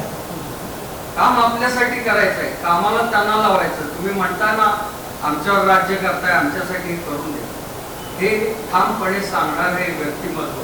म्हणून पहिलं डिपार्टमेंट काढलं हे शिक्षण. शिक्षणामध्ये आता सांगितलंय सर्व की मुलींची शाळा, कोळ्यांसाठी शाळा काढली, Elphinstone college, grand medical college, जे स्कूल ऑफ आर्ट्स, जमशेदजींच्या बरोबर त्यांना सहाय्य करून लॉ कॉलेज, बाल गुन्हेगारांना शिक्षण देणारी संस्था. पहिल्यांदा भारतामध्ये पदार्थ विज्ञानाचे ग्रंथ त्यांनी आणले, ते इथल्यानं दिले. इथं शिक्षण पाहिजे तर हे सर्व ग्रंथ आले पाहिजे, ते त्यांनी आणलेले होते. आणि पुण्याच्या दृष्टीने सांगायचं झालं तर विश्रामबाग वाड्यामध्ये संस्कृत शाळा त्यांनी काढली. ती कशी काढली तर पुण्यामध्ये रमणा पद्धत, जे त्यावेळेच्या भाषेत सांगायचं तर गरीब ब्राह्मण होते, विद्यादान करणारे होते, यांना त्यांच्या उपजीविकेला काय तर त्यांना काही ना काही पैसे दिले पाहिजेत, ती दक्षिणा द्यायची. त्याच्यासाठी रमणा पद्धत. हा रमणा विश्रामबाग वाड्यात होता, रमणबागेत होता, पर्वतीला होता, इथं चालू होतं. पण ब्रिटिशांना काय वाटलं कोणास ते म्हणले हे बंद करायचं. पण बंद करायचंय त्यावेळेला त्यांच्या लक्षात आलं की नाना जगन्नाथ शंकरशेठ यांचा विचार घेतला. कारण ते जस्टिस ऑफ पीस पहिले 5 जे भारतात झाले, कारण इंग्लंडमध्ये असं ठरलं की भारतात तुमचं राज्य असलं इंग्रजांचं तरी लोकशाही हवी, तिथल्या लोकांचं म्हणणं ऐकून घेतलं पाहिजे. पण 5 जे की जस्टिस ऑफ पीस झाले त्याच्यात जगन्नाथ शंकरशेठ होते. त्यांना विचारलं, ते म्हणले हे अजिबात बंद करू नका, कारण क्रीम ऑफ द सोसायटी म्हणजे हे लोक शिकवणार आहेत, त्यांचा तुम्हाला रोष पत्करावा लागेल, असं नको. नाही म्हणले आमचं ठरलं हे बंद करा. मग शंकरशेठ हे युक्तीनं वागणार, तर ते बंद करायचं ना करा, पण इथं संस्कृत शाळा काढा आणि या सगळ्या लोकांना नोकऱ्या द्या, म्हणजे तुमचा रोष कमी होईल. तेव्हापासून संपूर्ण मुंबई इलाक्यामध्ये संस्कृत हा अनिवार्य विषय झाला. आम्ही शाळेत असताना सुद्धा सगळीकडे होता. हे शंकरशेठांनी मोठं कार्य इंग्रजांकडनं करून घेतलं, याच्यासाठी टाळ्या. आम्ही इंग्रजांना त्यांनी कामाला लावलं होतं, हे महत्वाचं आहे. त्यांचा सांगितलं त्याप्रमाणे व्यापार फार मोठा होता. जड जेवाई त्याचा आहे, मसाल्याचे पदार्थ आहेत सगळे, पण जे जे नवीन त्याचा व्यापार ते करत. पहिल्यांदा फॉरेन एक्सचेंजच्या नोटांचा व्यापार भारतामध्ये कुणी सुरू केला असेल तर जगन्नाथ शंकर शेठ यांनी फॉरेन एक्सचेंजची सुरुवात. कुठल्या देशात आलाय, तुम्हाला नोटा पाहिजेत, आमच्या पेढीवर मिळतील, नोटा बदलून द्यायचं, हे त्यांनी काम त्यावेळेला तिथं सुरू केलं. अजून फार मोठं एक काम आहे केलेलं, ते म्हणजे बॉम्बे असोसिएशनची स्थापना. ते काय म्हणाले की भारतीयांचे जे प्रश्न आहेत हिंदुस्थानातल्या लोकांचे, हे आम्ही मांडायचे का नाही, तुमचं राज्य मान्य आहे. ते म्हणले म्हणजे तुम्ही आमच्या विरुद्ध बोलणार, तुम्हाला ऐकायला काय जातं, म्हणजे आम्ही फक्त सांगणार तुमच्याकडे इथल्यानं काय म्हणायचंय. तर त्याला परवानगी द्यायला फार वेळ लावत होते, कारण हे जवळजवळ राज्यच यांना दिल्यासारखं, यांनी बोलायला परवानगी दिली म्हणजे स्वातंत्र्य दिल्यासारखंच होतं. ते मान्य करून घेतलं आणि बॉम्बे असोसिएशन ही जगन्नाथ शंकर शेठ यांनी सुरू करून घेतली. इंग्लंडवरनं त्याची परवानगी मिळवली आणि त्याचीच पुढे काँग्रेस झाली आणि स्वातंत्र्य लढा झाला आणि आपल्याला स्वातंत्र्य मिळालं. त्याचं संपूर्ण भारताच्या स्वातंत्र्याचं बीज बॉम्बे असोसिएशन मध्ये आहे आणि ते नाना जगन्नाथ शंकर शेठ यांच्या कर्तृत्वाने आहे, ते लक्षात घ्या. सतीची चाल बंद केली आम्हाला धड्यातनं कळलं, राजाराम मनमोहन रायने केली, पण त्याचा कागदात उपलब्ध आहे. शिरोडकर गोव्याच्या आर्किओलॉजीचे प्रमुख, त्यांनी 2 ग्रंथ काढलेले आहेत. त्या 2 ग्रंथातल्या पानांची साधारणपणे 1500 पानाचं ते इंग्रजी. त्याच्यात ते मूळ डॉक्युमेंट एका ह्याच्यात दिलेले, 3 व्हॉल्यूम आहेत, एका ह्याच्यात सबंध डॉक्युमेंट दिले. त्याच्यात सतीची चाल बंद व्हावी म्हणून राजाराम मनमोहन राय आणि जगन्नाथ शंकर शेठ यांच्या समांतर सह्या पाहिल्या. मग काय झालं, बंगालमध्ये आंदोलन झालं म्हणून राजाराम मनमोहन राय आम्हाला माहिती झाले, इथं शंकर शेठ जर म्हणतायत तर विरोध करून चालणार नाही. कोकणामध्ये वगैरे फार होत होतं सती, पण शंकर शेठच आपले म्हणतात आता विरोध नको करायला, म्हणून इथं आंदोलन झालं नाही. पण सतीची चाल बंद करणाऱ्यामध्ये अग्रक्रमामध्ये शंकर शेठ आहेत, हे लक्षात घ्या. अशा किती कामं परदेशात काय चाललंय असं विचारायचं आलेल्याला ते म्हणायचे आमच्याकडे सध्या आता काय मोठं प्रदर्शन भरतंय जर्मनीला, काय आहे परदेशातल्या वस्तूंना, ठीक आहे म्हणे. आणि संपूर्ण हिंदुस्थानात त्यांनी फतवा काढला की ज्यांच्या जवळ दुर्मिळ वस्तू आहेत ज्या परदेशात विकल्या जातील त्या सगळ्या माझ्याकडे पाठवा. आणि मग धाक्याची मलमल आली, धाका त्यावेळेला आपल्यातच होतं.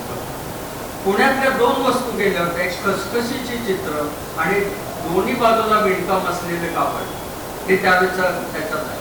अशा सगळीकडनं आलं, त्याला आकर्षक पॅकिंग केलं, विक्रीला पाठवलं, लोकांना नफा मिळवून दिला. ज्या वस्तू परत आल्या त्या सगळ्या मुंबईमध्ये त्यांनी एका गोडाऊनमध्ये, ते गोडाऊन होतं त्यावेळेचं मिलिटरीचं, त्यामुळे त्यांनी हुकूम केला की ज्ञान येतं आम्ही फेकून देऊ. संकट आलं की शंकर शेठांना वाटायचं संधी आली. प्रत्येक संकटात त्याला संधी वाटत होती, हे फार महत्वाचं आहे. म्हणून ते चरित्र आज उपयोगी आहे. ते म्हणाले फेकायच्यात ना, हे दुर्मिळ वस्तू आहेत, तर आपण या सगळ्या नीट मांडूया.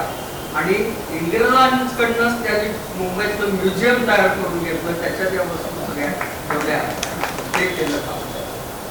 ते म्हणले आम्हाला बागेला जागा द्या चांगली, आता फारच मागतायत म्हणून म्हणले ही आता वर खाली अशी सगळी आहे ही यांना देऊया. ते म्हणले ठीक आहे, ही चांगली आहे, उलट असं वर खाली जे आहे ते आम्हाला जास्त उपयोगी आहे बागेला.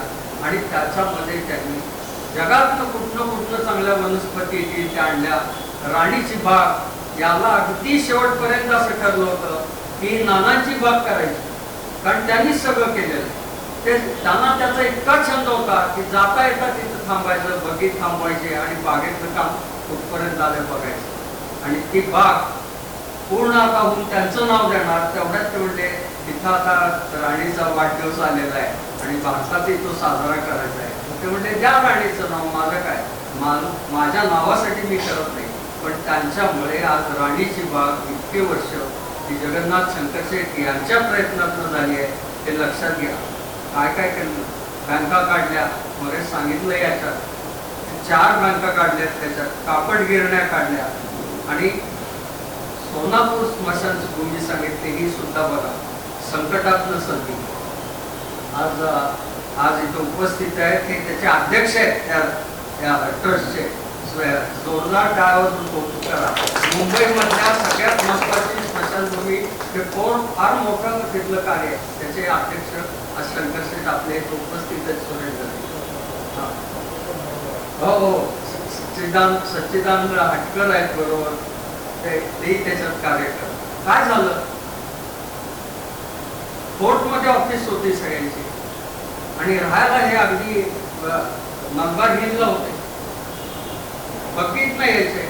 मग त्यांच्या बायका कंटाळायच्या घरी बसून. ते म्हणायचे ऑफिस पर्यंत फिरून येऊया म्हणून बग्गी काढायचे आणि फिरून यायचं. राजेश न ते ठेवायचे आणि त्यावेळेला ना प्रेत जळताना दिसायची. म्हणून त्यांनी तक्रार केली नवऱ्यांकडे की प्रेत आम्ही जातोय तो इथं दिसता कामा नये. त्यांनी फतवा काढला की इथली स्मशानभूमी वगैरे काही नाही, इथं प्रेत जाळायचे नाही, माहीमला द्यायची. ते म्हणजे माहीमला कशी नेणार. त्याला काय झालं म्हणजे त्यांना वाटतं पार्सल सारखी द्यायची. त्यांच्यात पेट्या देत होते, आमच्यात तशी पद्धत नाही. ते म्हटले हे चालणार नाही. तरी करणार म्हटल्यावर शंकर शेठांनी मोर्चा काढला. तो हिंदुस्थानातला पहिला मोर्चा आहे. सबंध कोळी लोक मागे होते, हातात बंदी घेतली होती. शंकर शेठ घोड्यावर बसले होते आणि हे काय करतायत म्हटले. त्या तिकडून कोर्टमध्ये साहेब वरनं बघत होते. लांबपर्यंत बघतायत तर माणसं ते घाबरलेच. हे पहिल्यांदाच असं होतंय आपल्या विरुद्ध जाहीरपणे माणसं येतात. ते म्हणजे थांबा फक्त शंकर शेठ नका. त्या आले ते म्हणजे तुमचा प्रश्न काय, आम्हाला तुमच्या विरुद्ध बोलायचं असतं. प्रश्न काय, प्रेत जळताना दिसतात ना, मग मध्ये भिंत बांधा आणि त्यांच्या खर्चानं मुख्य जागी हवं तिथं एवढं मोठं स्मशान बांधून घेतलं. तीच आज स्मशानभूमी आहे. तुम्हाला दिसतंय तर भिंत बांधा, तोपर्यंत उघड्यावर होतं. हे काम त्यांनी करू. मग बेडीवर बसले असताना म्हणजे काय चाललंय तुमच्याकडे. म्हणजे आमच्याकडे आता रेल्वे आली आहे. रेल्वे असे आहे का, बरं. आणि स्वतःच्या वाड्यामध्ये रेल्वेचं काम सुरू केलं. 6 वर्ष स्वतःच्या वाड्यामध्ये त्यांनी काम केलं आणि अर्ज दिला की आता आम्हाला रेल्वे सुरू करायचे. त्या कंपनीला परवानगी. इथले साहेब घाबरले. म्हणले हे काय आहे. तर म्हणले हे इंग्लंडला पाठवलं पाहिजे. पाठवा म्हणले. इंग्लंडला पाठवल्यावर तिथल्यानी यांना झापलंच. तुम्हाला काय अक्कल आहे का नाही म्हणले. एक माणूस असे रेल्वेचं करतो आणि तुम्ही काय करताय, तुम्हाला हे केलं पाहिजे म्हणून पेनिन्सुला कंपनी स्थापन केली. नानांना पहिल्या बोर्ड ऑफ डायरेक्टर मध्ये घेतलं.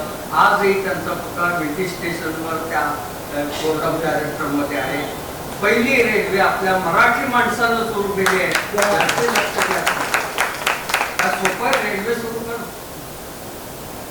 त्याचा जो सत्काराचा भाग होता, लोकांना इथून मुंबईत गेले ठाण्याला, त्यावेळेस वर्णन फार चांगलं. लोकांना हे चांगलं झालं का वाईट झालं तेच कळतो म्हणून लांबून बघत होते. कुणीतरी सांगितलं होतं ती राक्षसी नसते, अंगावर येते, काय होतं म्हणजे जरा लांबच बघूया असं काय. आणि ती सुरू झाल्यावर कोंबड्या हवेत उडायला लागल्या. पहिल्यांदा जेवढा आवाज, बैल गाई इकडून तिकडं पळायला लागल्या. सगळे हे करतायत, माणसं लांबणं बघतायत आणि ती आवाज करत करत रेल्वे ठाण्याला एकदाच पोहोचली. तिथून पुरा मुंबईला आली. त्याचा जो स्वागत समारंभ होता तो त्याचं यजमानपद जगन्नाथ शंकर शेठ यांना दिलं होतं. त्यांनी सगळ्यांना स्वागत करून चहापानाचा तो कार्यक्रम रेल्वे पहिली भारतात येते. मग पुण्याला आली. मग त्याच्यानंतर पुण्याला मी नेहमी सांगतो की लोणावळ्याला चिक्की प्रसिद्ध आहे. ती का, तिथं शेंगदाणे होत नाही, तिथं गुळ होत नाही. मग का, तर ते रेल्वेचं काम फार अवघड होतं लोणावळ्याच्या भागातलं. मग कामगारांना त्यांच्यामध्ये ताकद यावी म्हणून शेंगदाणे आणि गुळ द्यायचे.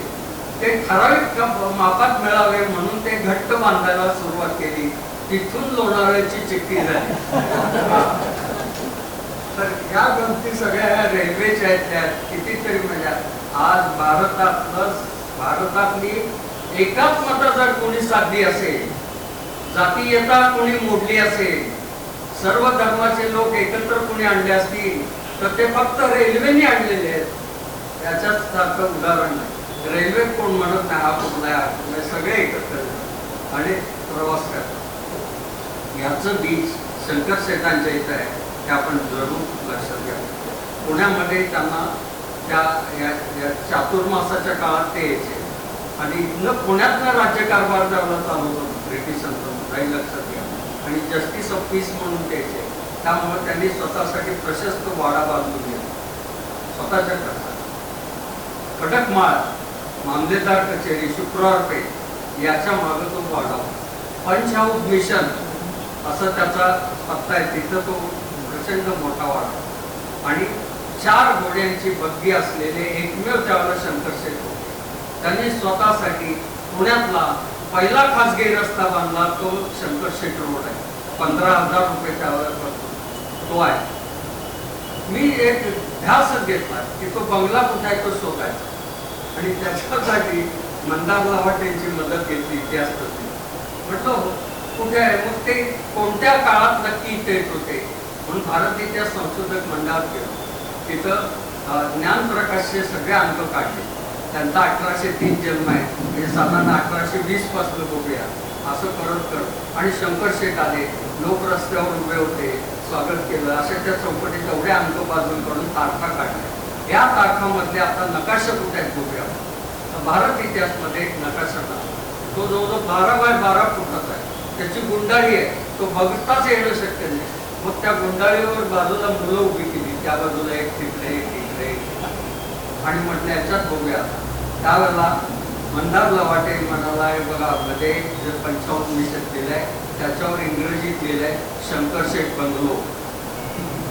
मग आता त्याचा फोटो काढायचा तर ते चकाकत होतं, इकडून येत नव्हतं. मग आम्ही त्या मुलाला इथं कापड बांधलं असं मोठे चादर तशी आणि त्याचे पाय मागं धरले आणि त्याच्या हातात कुठल्या वेळा घेऊन त्याला 2 बाजून धरून हवेत असं करून तो फोटो काढला. त्यावेळेला इतका जो आनंद झाला की शंकर शेठ बंगलो पुण्यातला मिळाला. तो फोटो माझ्याकडे आले आणि महाराष्ट्रात छापला होता. मग बघायला गेलो तर तिथं बंगला दिसेना, पण त्यांची एक खूण होती. जिथं जिथं ते राहायचे तिथं तिथं शिवमंदिर बांधायचे आणि रोज शिव पूजा केल्याशिवाय ते काम करायचे. मग इथं शिवमंदिर, ते शिवमंदिरही सापडलं, शिवमंदिर सापडलं, पण बंगला काही मिळाला. त्याचा जो अंदाज आहे, अंदाज म्हणतो तो असा आहे की शंकर शेठांच्या निधनानंतर ते साजिद पुण्यात कधी आले आणि कलकत्त्याच्या एका फार मोठ्या गव्हर्नरला पुण्यात यायचं होतं आणि त्याला साजेसं राहायला कुठंच काही नाही म्हणून हा बंगला दिला. आणि त्या बंगल्यात ते गेस्ट हाऊस सारखं राहत गेलं. पुढं तो गेला. आता त्या जागी 2 चर्च उभे आहेत आणि ते ख्रिश्चनांचं ताब्यात होतं. ख्रिश्चनांची हाऊसिंग सोसायटी त्या भागात होती आहे, असं तिथं गेलं. पण शिवमंदिर आहे त्याची अजून खात्री पाठवायला ते शिवमंदिरचे राहुलकर म्हणून पुजारी आहेत त्यांच्या घरी गेलो आणि त्यांना म्हटलं का सहज आलो होतो दर्शनाला, हे कुणाचं आहे मंदिर? म्हणजे आमचे आजोबा सांगायचे बाबा आपल्याला शंकर शेठनी दिले. म्हटलं खात्रीच पडली. आणखीन एक पुरावा मिळाला. असं त्या तिथं आज आहे. मग मी तिथल्या नगरसेवकांना गिरीश पाटलांच्या ओळखीनं त्या नगरसेवकाला सांगतो तिथं फलक लावला. तो फलक असा आहे की जगन्नाथ शंकर शेठ यांनी स्थापिलेले शिवमंदिर ते तिथून त्यांनी पुण्यामध्ये खाऊ पाण्यासाठी सर्वांसाठी मिळावेत म्हणून ते काढले. बाबासाहेब पुरंदरांना मी विनंती केल्यावर त्यांना आनंद झाला आणि त्यांनी त्या विश्रामबाग वाड्यात म्हणजे इथं संस्कृत शाळा काढलेला आपण त्यांचं मोठं तैलचित्र लावूया ते तिथं लावलं. रेलकर म्युझियममध्ये त्यांचा देवार आहे तो चांगल्या पद्धतीने ठेवला आहे. तिथं त्यांची जयंती पुण्यतिथी गेली 20 वर्ष मी न चुकता करतो त्या तिथं असं शंकर शेठांनी पुण्यासाठी खूप केलं. पुण्यात त्यांनी पहिल्यांदा सबंध भारतासाठी जुगारबंदीचा कायदा पास करून गेला आणि म्हणजे त्यामुळं घरं सगळी उद्ध्वस्त होतात त्या जुगाराच्या. ते काम त्यांनी केलं. किती सांभाळते पण त्यांचं मंत्रिमंडळ एकीकडे करताय, एकीकडे शेती खातं होतं. त्यामुळे काय तुम्ही कुठून आलाय? आणि मी मॉरिशसवरून आलो. काय तुमच्याकडे? त्यामुळे आमच्याकडे फार चांगला ऊस आहे. मग कसा आहे माहिती काढली आणि स्वतःच्या ताडदेवच्या इथल्या बागेमध्ये पहिल्यांदा कमर्शियल शुगर केन म्हणतो ज्यातनं जास्त रस निघून साखरेचं प्रमाण जास्त निघतं. हा भारतातला पहिला ऊस शंकर शेठ यांनी लावला इथे निदान सगळ्या साखर कारखानदारांनी तरी त्यांचा फोटो लावावा. हे बाबा यांच्यामुळे आज आमचं एक वैभव आहे, हे केलं आहे. त्या शेती म्हटलं की ते आहे, काय डिपार्टमेंट सांगाल, एज्युकेशन झालंय का, मग काय म्हणूया कला विभाग आहे. पहिलं नाटक कुठं आलं, सांगलीला विष्णुदास भावे, ते महाराज होते, त्यांनी त्यांना आसरा दिला. महाराजांच्या निधनानंतर विष्णुदास भावेंना उपासमारीचे दिवस आले. पहिले आम्ही म्हणतो नाटक केलेलं, मग त्यांना कोणीतरी सांगितलं तुम्हाला जर पुढं जायचं असेल तर तुम्ही मुंबईत जाऊन शंकर शेठना भेटा. ते तिथं आले आणि तिथे फारशी लोक काही कार्यक्रम करायचं असं गोडाऊन सारखं होतं. ते त्यांनी मागितलं, ते म्हणले तुम्हाला काय करायचं, ते म्हणले यांना प्रयोग करायचं होतं, पाहिजे मनात होतं पहिलं थिएटर करायचं. त्यामुळं मुंबईतलं पहिलं थिएटर शंकर शेठांनी बादशाही थिएटर नावाने सुरू केलं. तिथं सगळे प्रयोग व्हायला लागले. काय पहिल्या गोष्टी ते माझा हे मी सुधारलं पाहिजे. मुंबईच नव्हती, जर 7 बेटात विभागलेली होती, त्याच्यासाठी बॉम्बे रेक्लेमेशन कंपनी त्यांनी काढली आणि ती एकत्र केली, म्हणून आज मुंबई आहे. तर ती नव्हती. गॅस पाहिजे दिवे, त्याच्यासाठी काढलं. जे हवं म्युन्सिपाल्टी आज गावोगावी आहे, याचा कायदा प्रथम कुणी करून घेतला असेल तर तो शंकर शेठांनी केलाय. म्हणून सगळ्या कॉर्पोरेशननी त्यांना बंधन केलं पाहिजे. आणि तुमच्यामुळे हे झालेलं, किती गोष्टी त्यांच्यामुळे झाल्या. असं शंकर शेठांचं चरित्रावर आर्थिक मुलींनी अतिशय उत्कृष्ट असं सगळं लेखन केलेलं आहे. त्याच्यासाठी जोरदार टाळ्या आणि मला महत्वाचं काय वाटतं त्या गुरुकुलचं, ते हा बाजूला पडलेला विषय आहे, थोडा नाजुकी आहे. पहिली शाळा कोण म्हणतं अमक्याची आणि त्याच्या पार्श्वभूमीवर या कार्यक्रम करायचा आणि आम्ही म्हणायचं हिला ती पहिली शाळा जगन्नाथ शंकर शेठ यांनी काढली म्हणजे काय वाद होईल का. पण कामच धाडशीच आहेत. मी बघितलं नवीन विषय घ्यायला ते कधी कोणाला ते काय म्हणतात सत्य ते सांगत राहायचं हे आपलं काम आहे. म्हणून गुरुकुलसाठी जोरदार टाळ्या वाजवल्या. एवढं कार्य केलेलं याची जाणीव बाळासाहेब ठाकरे नव्हते म्हणून त्यांनी हुकूमच सोडला की या संपूर्ण गिरगावच्या रस्त्यावर जर कोणाला आपल्या दुकानची पाटी लावायची असेल तर पत्त्यामध्ये खाली लिहिलं पाहिजे जगन्नाथ शंकर शेठ मार्ग. त्यामुळं सगळ्यांना मुंबईत माहिती आहे जगन्नाथ शंकर शेठ मार्ग. मी ज्याला CST तिथनं निघतो तर सगळीकडे ते दिसतं जगन्नाथ शंकर शेठ मार्ग. निर्मिती करत राहणं इतकं धन आहे. मला काय करायचं म्हणून राजासाठी ते बघते सातत्यानं काम करत. पहिला प्रसूतीगृह त्यांनीच काढलं म्हणजे आरोग्य डिपार्टमेंट आहे. तुम्ही मंत्रिमंडळ डोळ्यापुढे ठेवा ती सगळी कामं ते करत होते. त्यातले एवढे मोठे त्यांना आपण वंदन करूया. आणि याच्या पुढं मला कंटाळा आला हे वाक्य कुणीही म्हणायचं, सतत कामात करायचं. आदर्श आमचे कामच सगळं तेवढी ज्येष्ठ नागरिकांचं जाऊन काय म्हणते हवामान काय म्हणते असे कार्यक्रम करून नवीन नवीन काय आपल्या पुढे आणता येईल ते करतायत त्याच्या प्रती कृतज्ञता. आणि सुरेंद्र भाई आज मला आश्चर्य वाटतं, खरंच मला वाटत होतं तुम्ही आलो नाही. आणि 91व्या वर्षात इथून यायचं आणि आज शंकर शेठ कुटुंबियांचं सगळं नेतृत्व ते करताय. त्याच्या याच्यात ट्रस्ट हे करताय. त्याचा पाठपुरावा केल्यामुळे एक चांगली घटना घडली. मुंबईमध्ये शंकर शेठांचं स्मारक त्याला भूखंड मिळाला आणि आता शिंदे साहेब मुख्यमंत्री असताना त्यांनी त्याला 35 का 36 कोटी रुपये मंजूर केलेले आहेत. त्यासाठी त्यांचे आता त्यांचं लक्ष जायला लागलंय अरे यांच्यासाठी काहीतरी आपण करायला पाहिजे. काही ज्यांनी केलं नाही त्यांची काय काय स्मारक होतात त्या आम्हाला त्यांच्याबद्दल काय म्हणायचं नाही. पण ज्यांनी केलंय मुंबई उभी केली, भारताच्या ह्याच्यात सगळीकडे शिक्षणाचा प्रसार केला.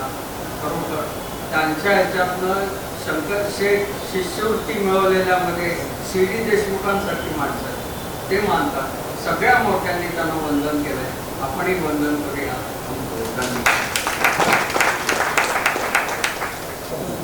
धन्यवाद भोडके सर.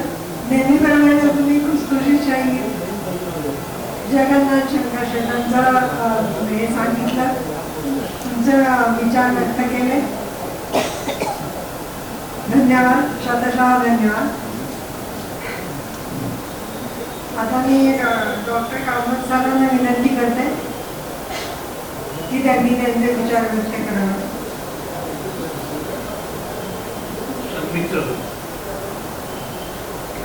खालावून गेलेल्या मनस्थितीत आपण असाल आणि जर नसाल तर तुम्ही खरे पुणेकर नाही. हे जे सगळं आहे ना ते पुण्यात पहिल्यांदा उच्चारलं गेलं आहे. मला संकोच वाटतोय सांग. इथे पुष्कळ अशी माणसं बसलेली आहेत की चांगल्या सवाला जातात, चांगल्या भाषणांचे ते श्रोते. या कथेचं नाना शंकर शेठ विषयी पुण्यात हे पहिलं ज्ञानसूत्र आहे. मला अतिशय अभिमान आहे की हे करण्याचा योग हे आमच्या ताई ज्या बसल्या बसा बरोबर या बाईंना मी ते काम लावलं. वर्षभर गेला मुंबईच्या चक्रा मारायला हे सगळं गोळा केलं. एकाही विद्यापीठात अशा प्रकारचं काम केलं जात नाही. मला ठाऊक आहे. मी विद्यापीठात होतो अनेक वर्ष आणि म्हणून तिथं जे करता आलं नाही ते करण्यासाठी हे गुरुकुल आहे. आता माझ्या बोलण्याचे दोन भाग आहेत. आता जे काही बोललं गेलं याचं नेमकं काय नेमकं लोकांना सांगायचं. नाना शंकर शेठ यांनी पहिली शाळा सुरू केली आणि आणखी कोणी केली की नंतर केली हे नाही सांगायचं आम्हाला. कोणी पहिली सुरू केली आणि कोणी दुसरी सुरू केली हा विषय तिथे नाहीये. मला एवढंच सांगायचं आहे की नाना शंकर शेठ यांनी मिशनरी स्पिरिट, मिशनरी झील, मिशनऱ्याला बरोबर घेऊन हे सगळं केलं. आणि हे सगळं करताना स्वतःच्या घरात केलं, लोकांच्या वाड्यामध्ये केलं नाही. लोकांच्या वाड्यांमध्ये करणं सोपं आहे, फुकट मिळतात ते आणि नंतर त्यांची नावं सुद्धा कुठे कोणी घेत नाही. हे नाना शंकर शेट्टी स्वतःच्या घरात केलं. याला समाज सुधारणा म्हणतात. त्यांनी आपल्या घरातल्या लोकांना या कामाला लावलं म्हणून हे म्हातारेग्रस्त इथे त्यांचे खापर पडतो आहे. हे त्या शाळेचे अध्यक्ष आहेत. तिसरी गोष्ट हे ते मिशनऱ्यांच्या बरोबर होते पण मिशनऱ्यांच्या कडून त्यांनी काहीही लिहून घेतलं नाही.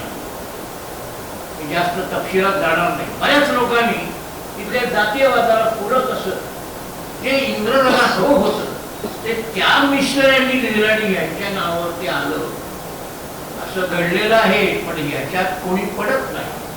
कारण हे सांगितलं म्हणजे खरं सांगावं लागतं. आणि तुमचा जो जातीयवादी हेतू आहे मग स्थितीला जात नाही. आणखी एक गोष्ट आहे या कामाचं वैशिष्ट्य हे त्यांनी गिरण गावात केलं. मी गिरगाव म्हणणार नाही, मुळातलं नाव गिरण गावच आहे. मजुरांच्या वस्तीत केलं. चांगलं काम करायला सुद्धा तुम्हाला त्या माणसांपर्यंत जावं लागतं ज्यांच्यासाठी तुम्ही काम करता. तुम्ही जर चांगली माणसं जिथं राहतात तिथं ते केलं तर ती जुनी बिचारी माणसं तिकडे कशाला येतील. म्हणून इतरांच्या शाळा बंद पडल्या. नाना शंकर शेठची शाळा 250 वर्ष सुरू आहे. आणि याचा अभिमान मराठी माणसाने बाळगला जगात सांगितला. मला नाही वाटत अशा तऱ्हेची शाळा कुठे जगात असेल. आणखी एक गोष्ट आहे ती अशी की त्यांचे जे सगळे उद्योग आहेत त्याच्यातून सांगितलं आता बोलक्यांनी मुंबई विद्यापीठ उभं आहे, जे स्कूल ऑफ आर्ट उभं आहे, एल्फिन्स्टन कॉलेज उभं आहे. किती गोष्टी सांगाव्या. ज्या वेळेला तुम्ही शिक्षणाची चळवळ सुरू करता ती लहान मुलांपुरती राहत नाही. ती कशी फोफावते या सगळ्या आताच्या मंथनातून तुमच्या लक्षात आलं असेल. पण दुर्दैवाचं आहे, हे सगळं माहिती नसलेली माणसं आज राज्य करतात आणि काय वाटते ते बोलत असतात. त्यांना काही माहिती नसतं. मला शंका आहे, एखाद्या आमदाराला तू शंकर शेठविषयी 5 मिनिटं बोल म्हटले तर तो 2 मिनिटं काही सांगू शकेल, शक्य नाही. अशी अवस्था आहे. या लोकांचे शिकवणे घेतले पाहिजेत हे बुद्धियांसारखे, आणि त्यांना हे सांगणारे एक लोक. तुम्ही जिथे आज मोठ्या ते बघितलं जात होते, तुम्ही रोल्स राईस म्हणून, पण हे तुम्ही वैभव भोगताय हे या माणसाने निर्माण केलं असं बरंच सांगता येईल आताच्या बोलण्याविषयी. आता मी एका महत्वाच्या विषयाकडे जातो, कारण हे सगळं आत्ताचं बोलणं ऐकताना मला थोडंसं वाईट वाटलं. म्हणजे तुमच्या भाषेत की तुम्हाला मुलं मिळत नाही, मराठी माध्यमाकडे मुलं येत नाही, मुलींचं सोडा, पण तुम्हाला ती शाळा आजूबाजूच्या कॉन्व्हेंट्समुळे मराठीतून चालवणं अवघड होतं वगैरे वगैरे. मी तुम्हाला एक स्वतः तुम्ही ही बघू शकता, तुम्ही बघू शकता, अशीच एक शाळा माझ्याकडे आली 50 वर्षापूर्वी.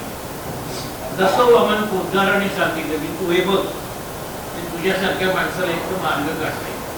मी सांगतो ती जागा आणि बघा, ते जर तुम्ही बघितलं तर तुमची शाळा तुम्हाला असलेले प्रश्न सोडवता येतील कसे ते मी सांगतो.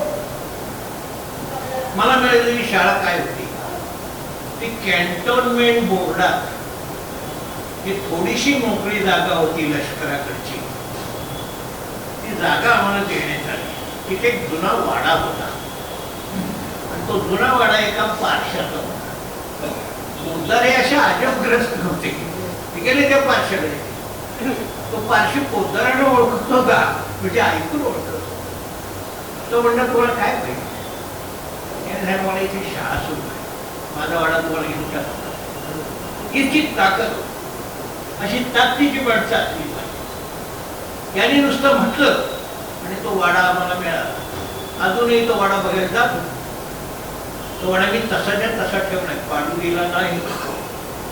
त्याला फक्त सर्व बाजूने उत्तम कंपाऊंड तयार केलं आणि तिथे शाळा सुरू झाली. तर तिथे 88 वाड्यात शाळा, या खोलीतलं त्या खोलीत ऐकू येणार, सगळी पंचायत होती. मग हळूहळू मी बाजूच्या जागेत लोकांकडनं पैसा उभा करून शाळेच्या खोल्या बांधल्या, इमारत उभी केली. ती तुम्ही पाहू शकता. पण मग अडचण होतीच ती काय, शाळेत मुलं कोण पाठवणार? कारण कॉन्व्हेंट मध्ये गेल्यानंतर सुशिक्षित माणसांची मुलं पाठपाडी इंग्लिश बोलतात आणि मग ती सभ्य आहे असं समजलं जातं. जनरल होतात ती. ते आपल्या पोराने हे मराठी माध्यमांना मी हे देणतो आहे याला कोण विचारणार? हिंदी माध्यम कोण विचारणार? आणखी पण जाईल मराठी काय आणि हिंदी काय. मग मी युक्त्या केल्या, त्याच्यात काही युक्त्या सांगतो ते तुम्ही करू शकता. मी काय केलं, उत्तम खेळाचं मैदान तयार, मुलांच्याच मदतीने खड्डे बिड्डे होते ते सगळे बुजवण्याचे उत्तम खेळाचं मैदान तयार केलं आणि खेळाडू तयार करण्याची जागा तयार केली. मी खेळातली चांगली माणसं गोळा केली आणि त्यांना सांगितलं खेळ शिकवा. आमच्या शाळेतल्या मुलांना फुकट, बाहेरच्या माणसांना फी घ्या. सुरू झालं हे. मग त्या मैदानाचा उपयोग जवळच्या लोकांना होतो. कुठेच मैदानात कॅन्टोन्मेंट हे मैदान इथे खेळता येतं, नुसतं मी खेळायला शिकवलं असं नाही. मी तिथे आधुनिक जिम्नॅशियम तयार केलं. मी तुम्हाला आव्हान देऊन सांग, कोणताही महाविद्यालयात नसेल असं जिम्नॅशियम माझ्या शाळेत आहे. उत्कृष्ट खेळाची साधन ही मुलांना, आणि एरवी कोणी बाहेरची माणसाची त्यानं भाडं द्या. उत्कृष्ट माझ्याकडे जिम्नॅशियम आहे. खूप सांगता येईल त्याच्याविषयी. त्यामुळे काय काय मिळालं आम्हाला.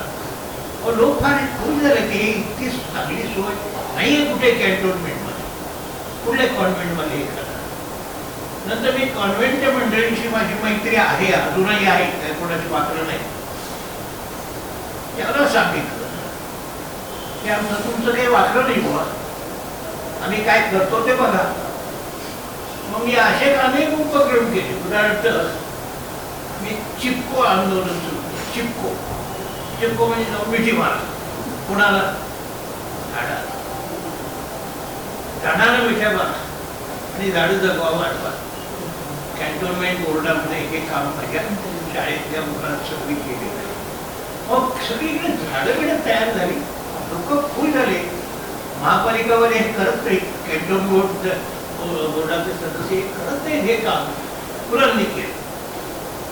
त्याच्यानंतर मी असा एक उद्योग सुरू केला. गणपतीच्या वेळेला एअरपोर्टची बोर्ड काढली बाहेर, त्यांना सोड लावून गणपती तयार केली आणि चौकात उभा राहून ते सांगायचे रस्त्याने जात आहे, जरा डाव्या बाजूने जा, हॉटेलमध्ये जात आहे,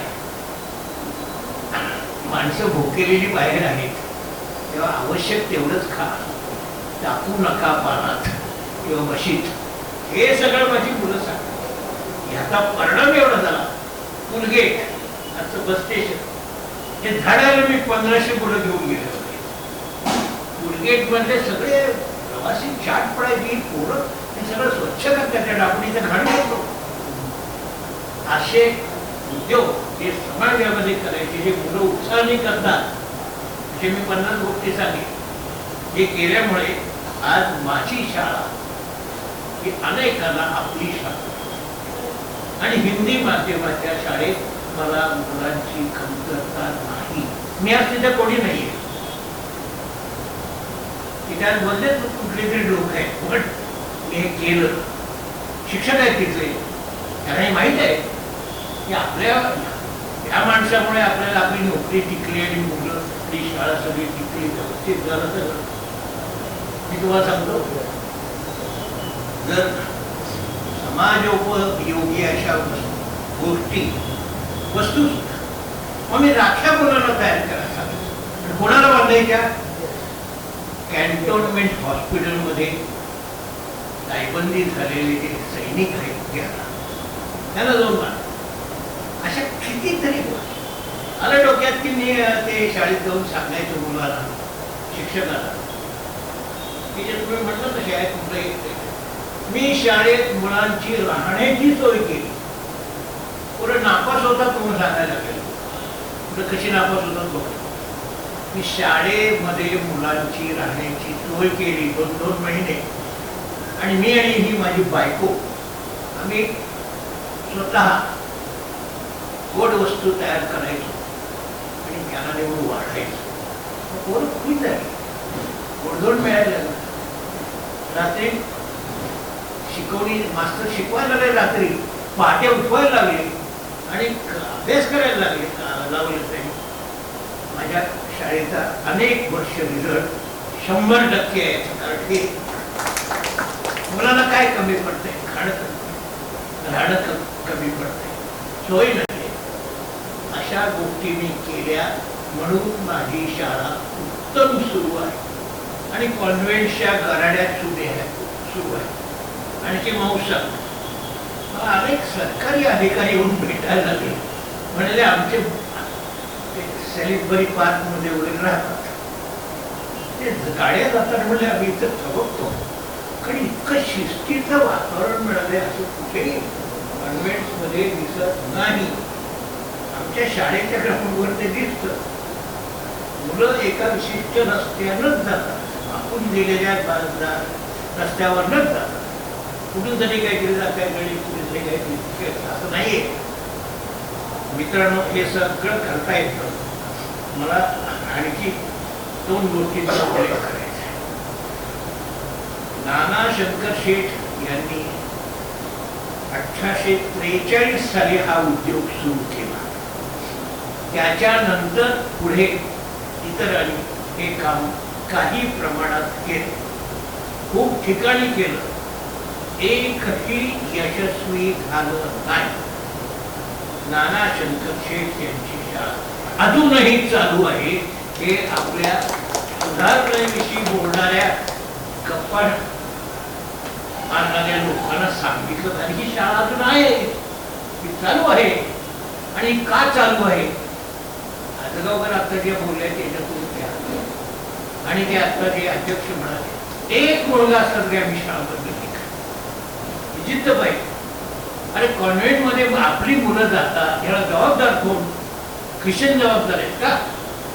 आपल्याला वाटतं तुम्ही उत्तम इंग्लिश शिकवा, उत्तम इंग्लिश बोलायला शिकवा. त्यांच्याकडे शिस्त असते. माझ्याकडे शाळेत मुलांना डायरी कंपल्सरी आहे, इंग्लिश शाळेत डायरी कंपल्सरी असते, माझ्या शाळेत आहे. कारण ना तुम्ही त्यांच्या ज्या चांगल्या गोष्टी आहेत त्या तुम्ही तुमच्या शाळेत सुरू करा. कॉन्व्हेंट पेक्षा तुमची शाळा यशस्वी होईल. मित्रांनो, मला जे जे काही बोलायचं होतं ते बरंचसं बोलून झालं. मी एवढंच सांगेन की जगन्नाथ शंकरशेठ यांचं एखादं स्मारक पुण्यातही उभं राहिलं पाहिजे.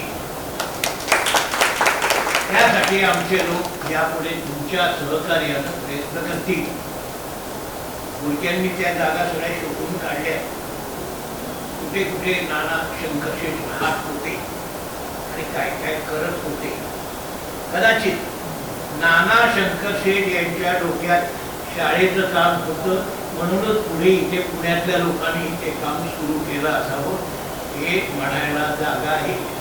माझ्याकडे कागद असतात, कागद येऊन मी पुढच्या वेळेला शंकरशेठ आणि पुणे असा एक कार्यक्रम ठेवेल आणि भुलके त्यातले प्रमुख वक्ते असतील. आणखी एक सांगतो आणि थांबतो. मित्रांनो, पहिली शाळा काढणं,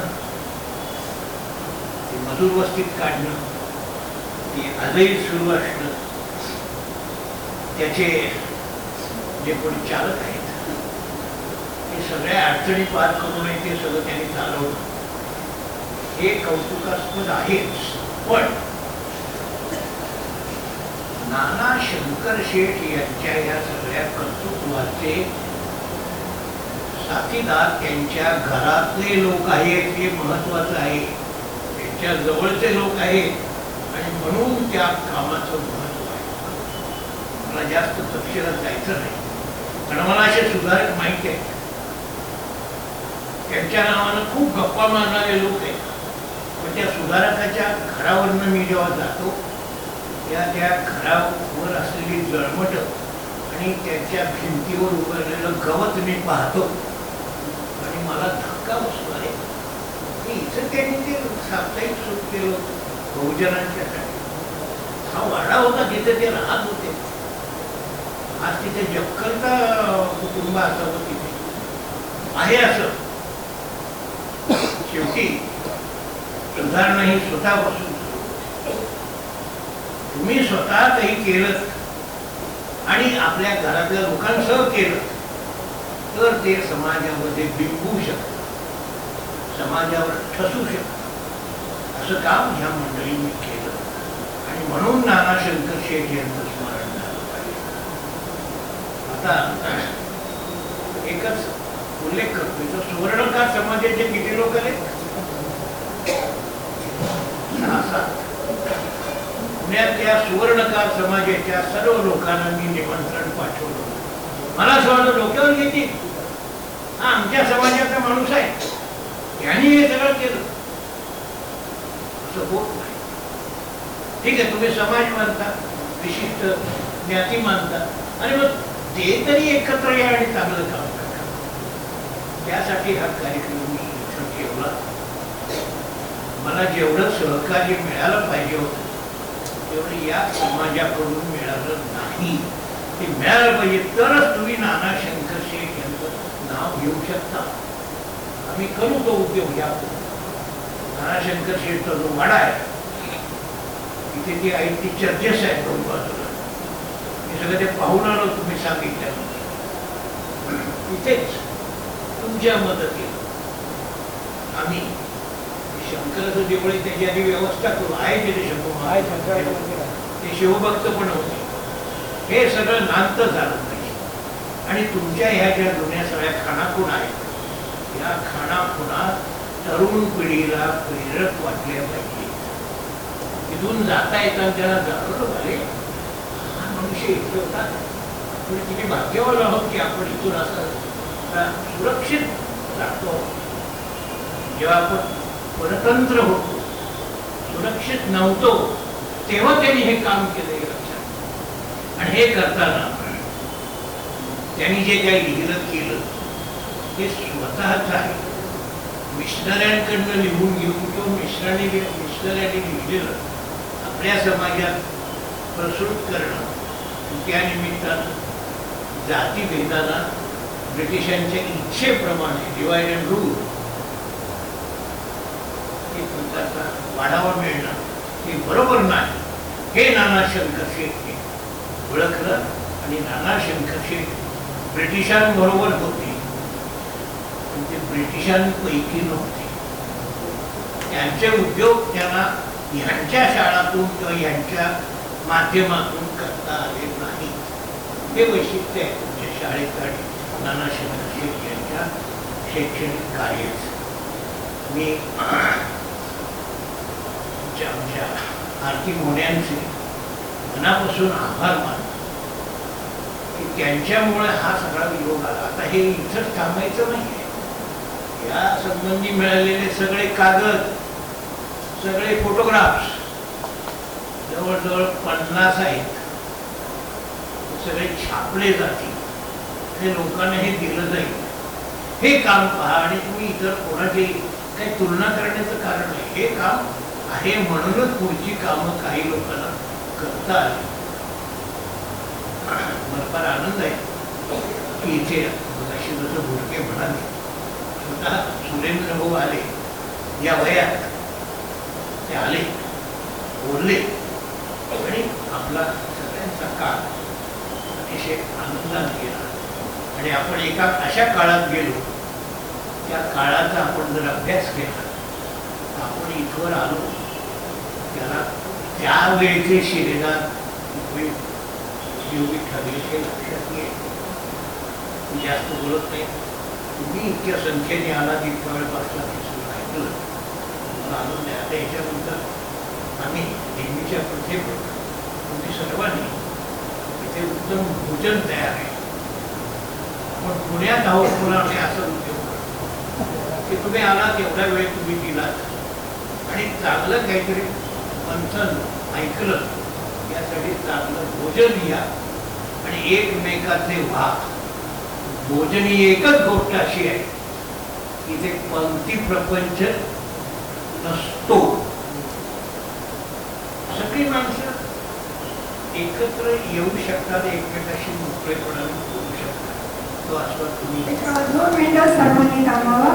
कारण शमिकाताई त्यांनी स्वरचित एक कविता म्हणू शकतात. कविता वाचताय त्यांनी, स्वरचित कविता आहे. 1-2च मिनिटं.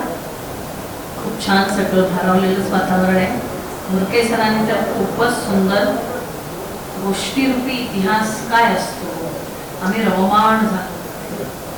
मी विद्यार्थिनीच, तिथे भूमिका विद्यार्थिनीचीच आहे असं मला वाटतं. इतका गोष्टीरूपी इतिहास तुम्ही नानांचा समोर आणला. Please give him a big applause.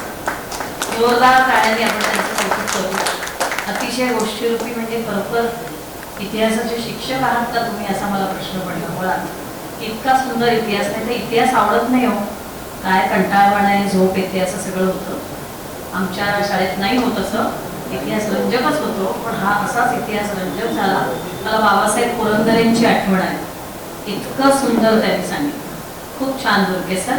बरं, आता मी 2 मिनिटात फक्त आजच्या सगळ्या या भारावलेल्या वातावरणात माझी स्वलिखित स्वरचित कविता नानांसाठी हे सगळं आहे आणि आपण नानांसाठी एकत्र आलो आहे. आपला मूळ धागा तो आहे म्हणून ती आठवण म्हणून सादर करते. श्री नाना शंकर शेठ यांच्या जयंतीनिमित्त, पुण्यतिथीनिमित्त, आज त्यांच्या या आठवणीनिमित्त, कार्यक्रमानिमित्त हे त्यांच्या प्रती अर्पण आहे. आजच्या या सुमंगल समयी आपल्या शब्द सुचती मला माही. आजच्या या सुमंगल समयी आपल्या शब्दसुस्ती मला म्हणी आदर्श हो जीवन आपुले येते साकारून. आदर्श हो जीवन आपुले येते साकारून. अलौकिक हो आपुले कार्य ऐकून धन्य आम्ही. अलौकिक हो आपले कार्य ऐकून धन्य आम्ही. प्रेरणादायी चरित्र आपुले सदैव ऋणी जनही. प्रेरणादायी चरित्र आपुले सदैव ऋणी जनही. जीवाचं रान केलं तुम्ही. जीवाचं रान केलं तुम्ही मुलींच्या शिक्षणासाठी. स्वतःचा वाडा देऊनी आदर्श ठेवला आमच्यासाठी. स्वतःचा वाडा देऊनी आदर्श ठेवला आमच्यासाठी. यातूनच साकारले तुम्ही SLNSS सोसायटी आणि SLNSS हायस्कूल, जी उभी आहे आज तागायत जणू सर्वांचंच गुरुकुल. जी उभी आहे आज तागायत जणू सर्वांचंच गुरुकुल. परिश्रमाचं मोल शिकवलं. परिश्रमाचं मोल शिकवलं आम्हाला तुम्ही अपार. स्फूर्तिस्थान तुम्ही कायमच बनलात आमचे वारंवार. स्फूर्तिस्थान तुम्ही कायमच बनलात आमचे वारंवार. मातृभाषेची महती पटवली. मातृभाषेची महती पटवली आम्हाला तुम्ही सदैव. खऱ्या अर्थाने जगतनाथ. खऱ्या अर्थाने जगतनाथ तुम्ही एकमेव. किती हो सांगू वास्तू तुमच्या. किती हो सांगू वास्तू तुमच्या. असंख्य आणि अगणित भाऊदाजी आणि दादाबाई. भाऊदाजी आणि दादाबाई मंडलिक आणि भांडारकर. भाऊदाजी आणि दादाबाई मंडलिक आणि भांडारकर वास्तू उभारणीसाठी लाभले. तुम्हाला दिग्गज मातब्बर साथीदार. तुम्हाला दिग्गज मातब्बर साथीदार. उच्चाटन तुम्ही केले सती प्रथेचे. उच्चाटन तुम्ही केले सती प्रथेचे. बीज पेरले मातृभाषा आणि संस्कृत शिक्षणाचे. बीज पेरले मातृभाषा आणि संस्कृत शिक्षणाचे. कळस गाठला आपण बादशाही नाट्यगृह आणि मुंबई ठाणे रेल्वे प्रारंभाने. कळस गाठला आपण बादशाही नाट्यगृह आणि मुंबई ठाणे रेल्वे प्रारंभाने. पाया उभारला 6 बँकांच्या उभारणीने. पाया उभारला 6 बँकांच्या उभारणीने. आपले कार्य म्हणजे आर्थिक, शैक्षणिक, सामाजिक आणि राजकीय चळवळींची जणू उभारणीच. राजकीय चळवळींची जणू उभारणीच. चला करूया आपण मुंबई महानगराची इथून पुढेही भक्कम पायाभरणी. चला करूया आपण मुंबई महानगराची इथून पुढेही भक्कम पायाभरणी. हीच ठरेल आपणासारख्या जगतनाथ आदर्श शिल्पकारास आमची थोर थोर श्रद्धांजली. आमची थोर थोर श्रद्धांजली. Thank you so much. धन्यवाद शमिकाताई. खूप खूप धन्यवाद. आणि आता मी आनंद व्यक्त करायला हवी आहे की श्रीयुत सुरेंद्र भाऊ शंकर शेठ, श्रीयुत भटकर, सच्चिदानंद भटकर सर यांचे मी खूप आभार मानते. आणि सुरेंद्रबाई या वयातही मी आता त्यांना काय वयस्कर नाही म्हणणार, तरुण असं म्हणते. आणि ते मुंबईहून खास गुरुकुल प्रतिष्ठानच्या प्रेमापोटी मुंबईहून इथे आले. त्याच्याबद्दल मी त्यांचे शतशः आभार मानते. धन्यवाद. भटकर सर आपलेही आभार. आणि शमिकाताई आपणही आपल्या व्यापातून सवड काढून पुण्यात आलात.